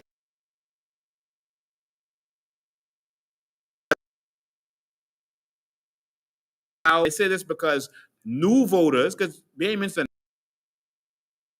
all that's unregistered, all right, except for the young people just coming up. If which is these new Haitians with their new passport, comes to register, they don't have to show no proof of address. They can literally point to where they live. And they can point all over Nassau. And that's what they trying to get them all over to change the vote. Because before, they were mostly in Southern Shores, Carmichael is filling up everywhere with their people. All right. And they don't have to show any justification. And they I mean, it's criminal what's going on. So we just gotta get in our seat, talk to your friends, talk to your family. That's the only way the change is gonna happen. Talk to them and talk sense in their head, and we're gonna make this happen. All right. Appreciate you. Thank you, my brother. That's the last call I can take. I saw the phone was still beeping.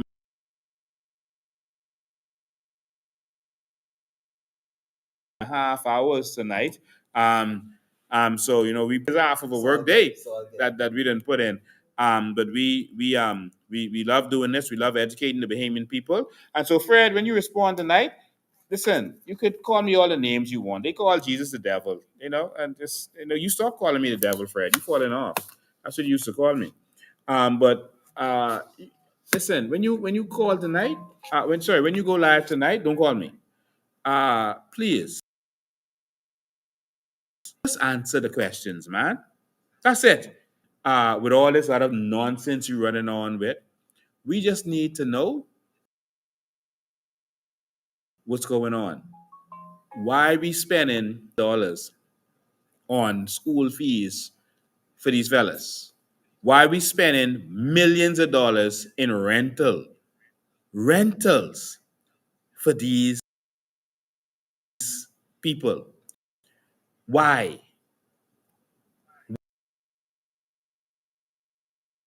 We have applying for um, giving estimates in two different names. One minute they are Zenith HR company, and the next giving estimate, and 1 minute they are innovative developments, which there's no company name that. All right. And if Zenith is trading as this, then whatever company you have the license, they should trade as that, or they should just stick with one. All right. We need to know. We need to know uh, if the permanent secretary at the time was getting his house renovated by these same people that got contract. We need to know. You see, the permanent secretary who was in now, uh, he helped these people help pay for the the schooling of Simon Wilson. And people at the ministry is saying that, man, they could go there and get stuff signed, get stuff done. We want to know if that is so. All right. So the same way these fellas who seem to be controlling things paid for the schooling of Simon Wilson. See, so much I couldn't get to today. And that's the same thing now you're all doing. Simon Wilson, remember the fellow that was holding hands with another man? I hope that was like AI. I hope that wasn't real. Because now they're paying for school fees of these fellas. And it's like they billing their army. You see, you got the illegals building their army against us. You got these other people with this other agenda building their army. The other legal foreigners building their army against us. And it's only us left to stand. Well, we can stand. We can stand for righteousness, and we can stand for our country, our nation. And that's it. And that's all. God move, Mr. Vaughn. Yes. Stand we shall. We shall. We shall. And we are not afraid. So Fred, name calling, that's what children do. All right? We're not interested in that. We know you're gonna come and lie and me, try to set me up with something, try to bring up some other nonsense and all that, and they keep talking, but who I in relationship, who I ain't in relationship with. But if they thought I was in a relationship with man, they wasn't gonna say nothing. Fred, them have a problem if they think you in a relationship. They have a problem with that. You see? Because these some sick people. You see? So, Fred, let's deal with this, eh? Let's deal with this. Let's deal with all these stuff. All right. So that's all we could do for the day. I thank all of y'all for tuning in. I'm sorry I didn't check on more of these texts, but we coming to take this country. We coming to take this country. Vaughn Miller Force, your land. Golden Isles, people of Golden Isles, we have a great gentleman who is running there. His name is Mr. Brian Rule. All right, Brian Rule is running there. He is a businessman, very skilled. He deals with IT work, very professional at that. He does work for the big companies in this country, very reputable. and he's decided he's had enough. Very intelligent, and we are sending him uh, to take Golden Isles. And so he may be the first elected COI in the House. So Hiram, you got some company coming. All right, Hiram, hold the fort. Also, Hiram Lewis was doing some charity work that was very impressive. They got some stuff together. Um, yeah, they got some work done. I'm trying to see where this was. By the special needs shelter at Christ the King Auditorium. All right. He volunteered his time and talent, to unpack, set up. They did the courts, cubicles, all this kind of stuff. It was a lot of work down there. Hiram went down there and volunteered his time. The whole process took about 2 hours, and they got it done. So Hiram is still down there working hard and getting things done.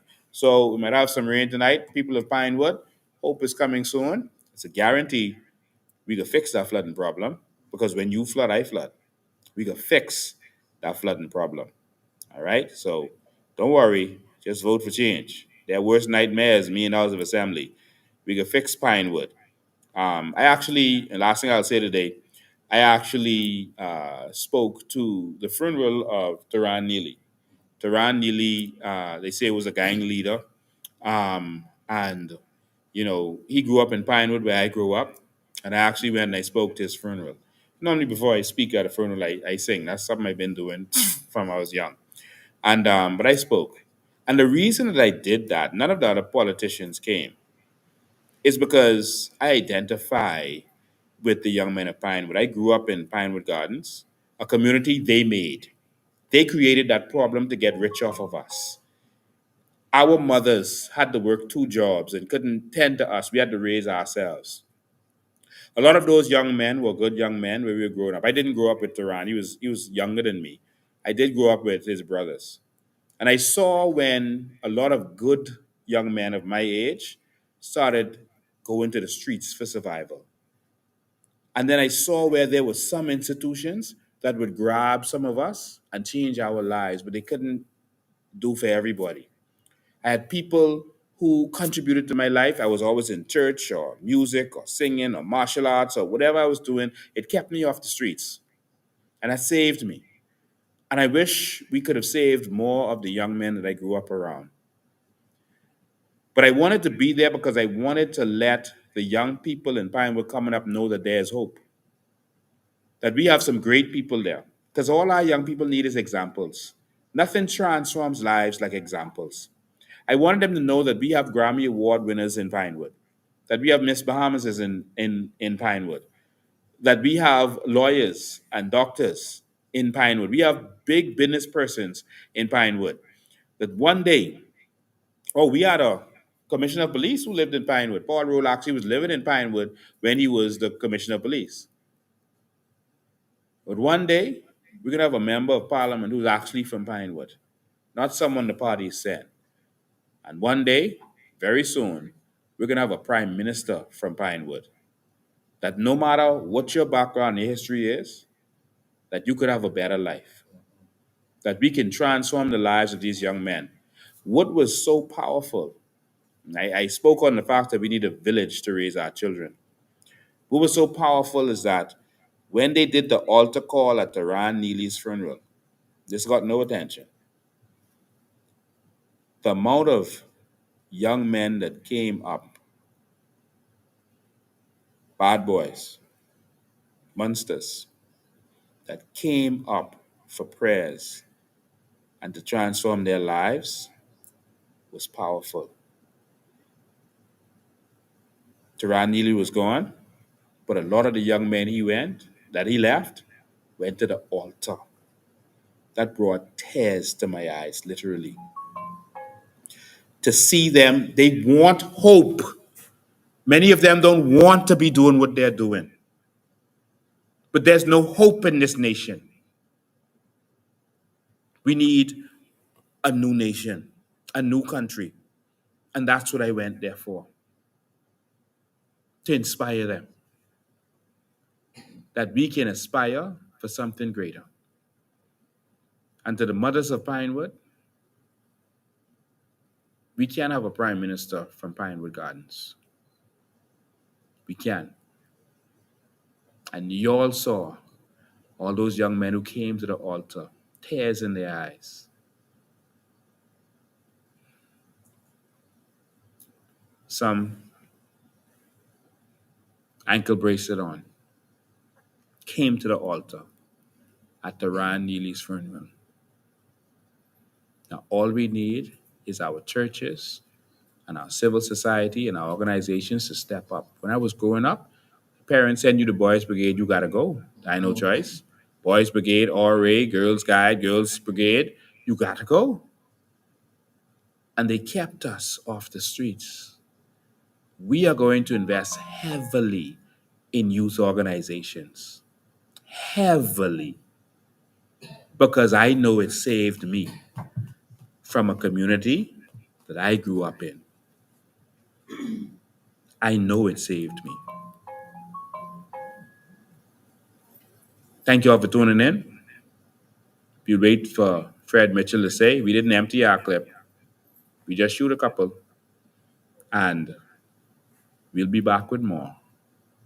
We don't want to focus on that. We just wanted to bring to the attention that that Ministry of Foreign Affairs is being run like a dollhouse. Send an SIB to lock me up. But answer all the questions that we brought up today and all the allegations that we brought up today. Don't run on. Don't name call. I mean, you could if you want to. We don't care about that. But while you're name calling and cussing, answer the question, Fred. In between that little steak and caviar you eating right now in New York, answer the question, Because while you're eating steak and caviar, some people don't even have corned beef to eat. We ain't playing with y'all. We taking this country back. See y'all next.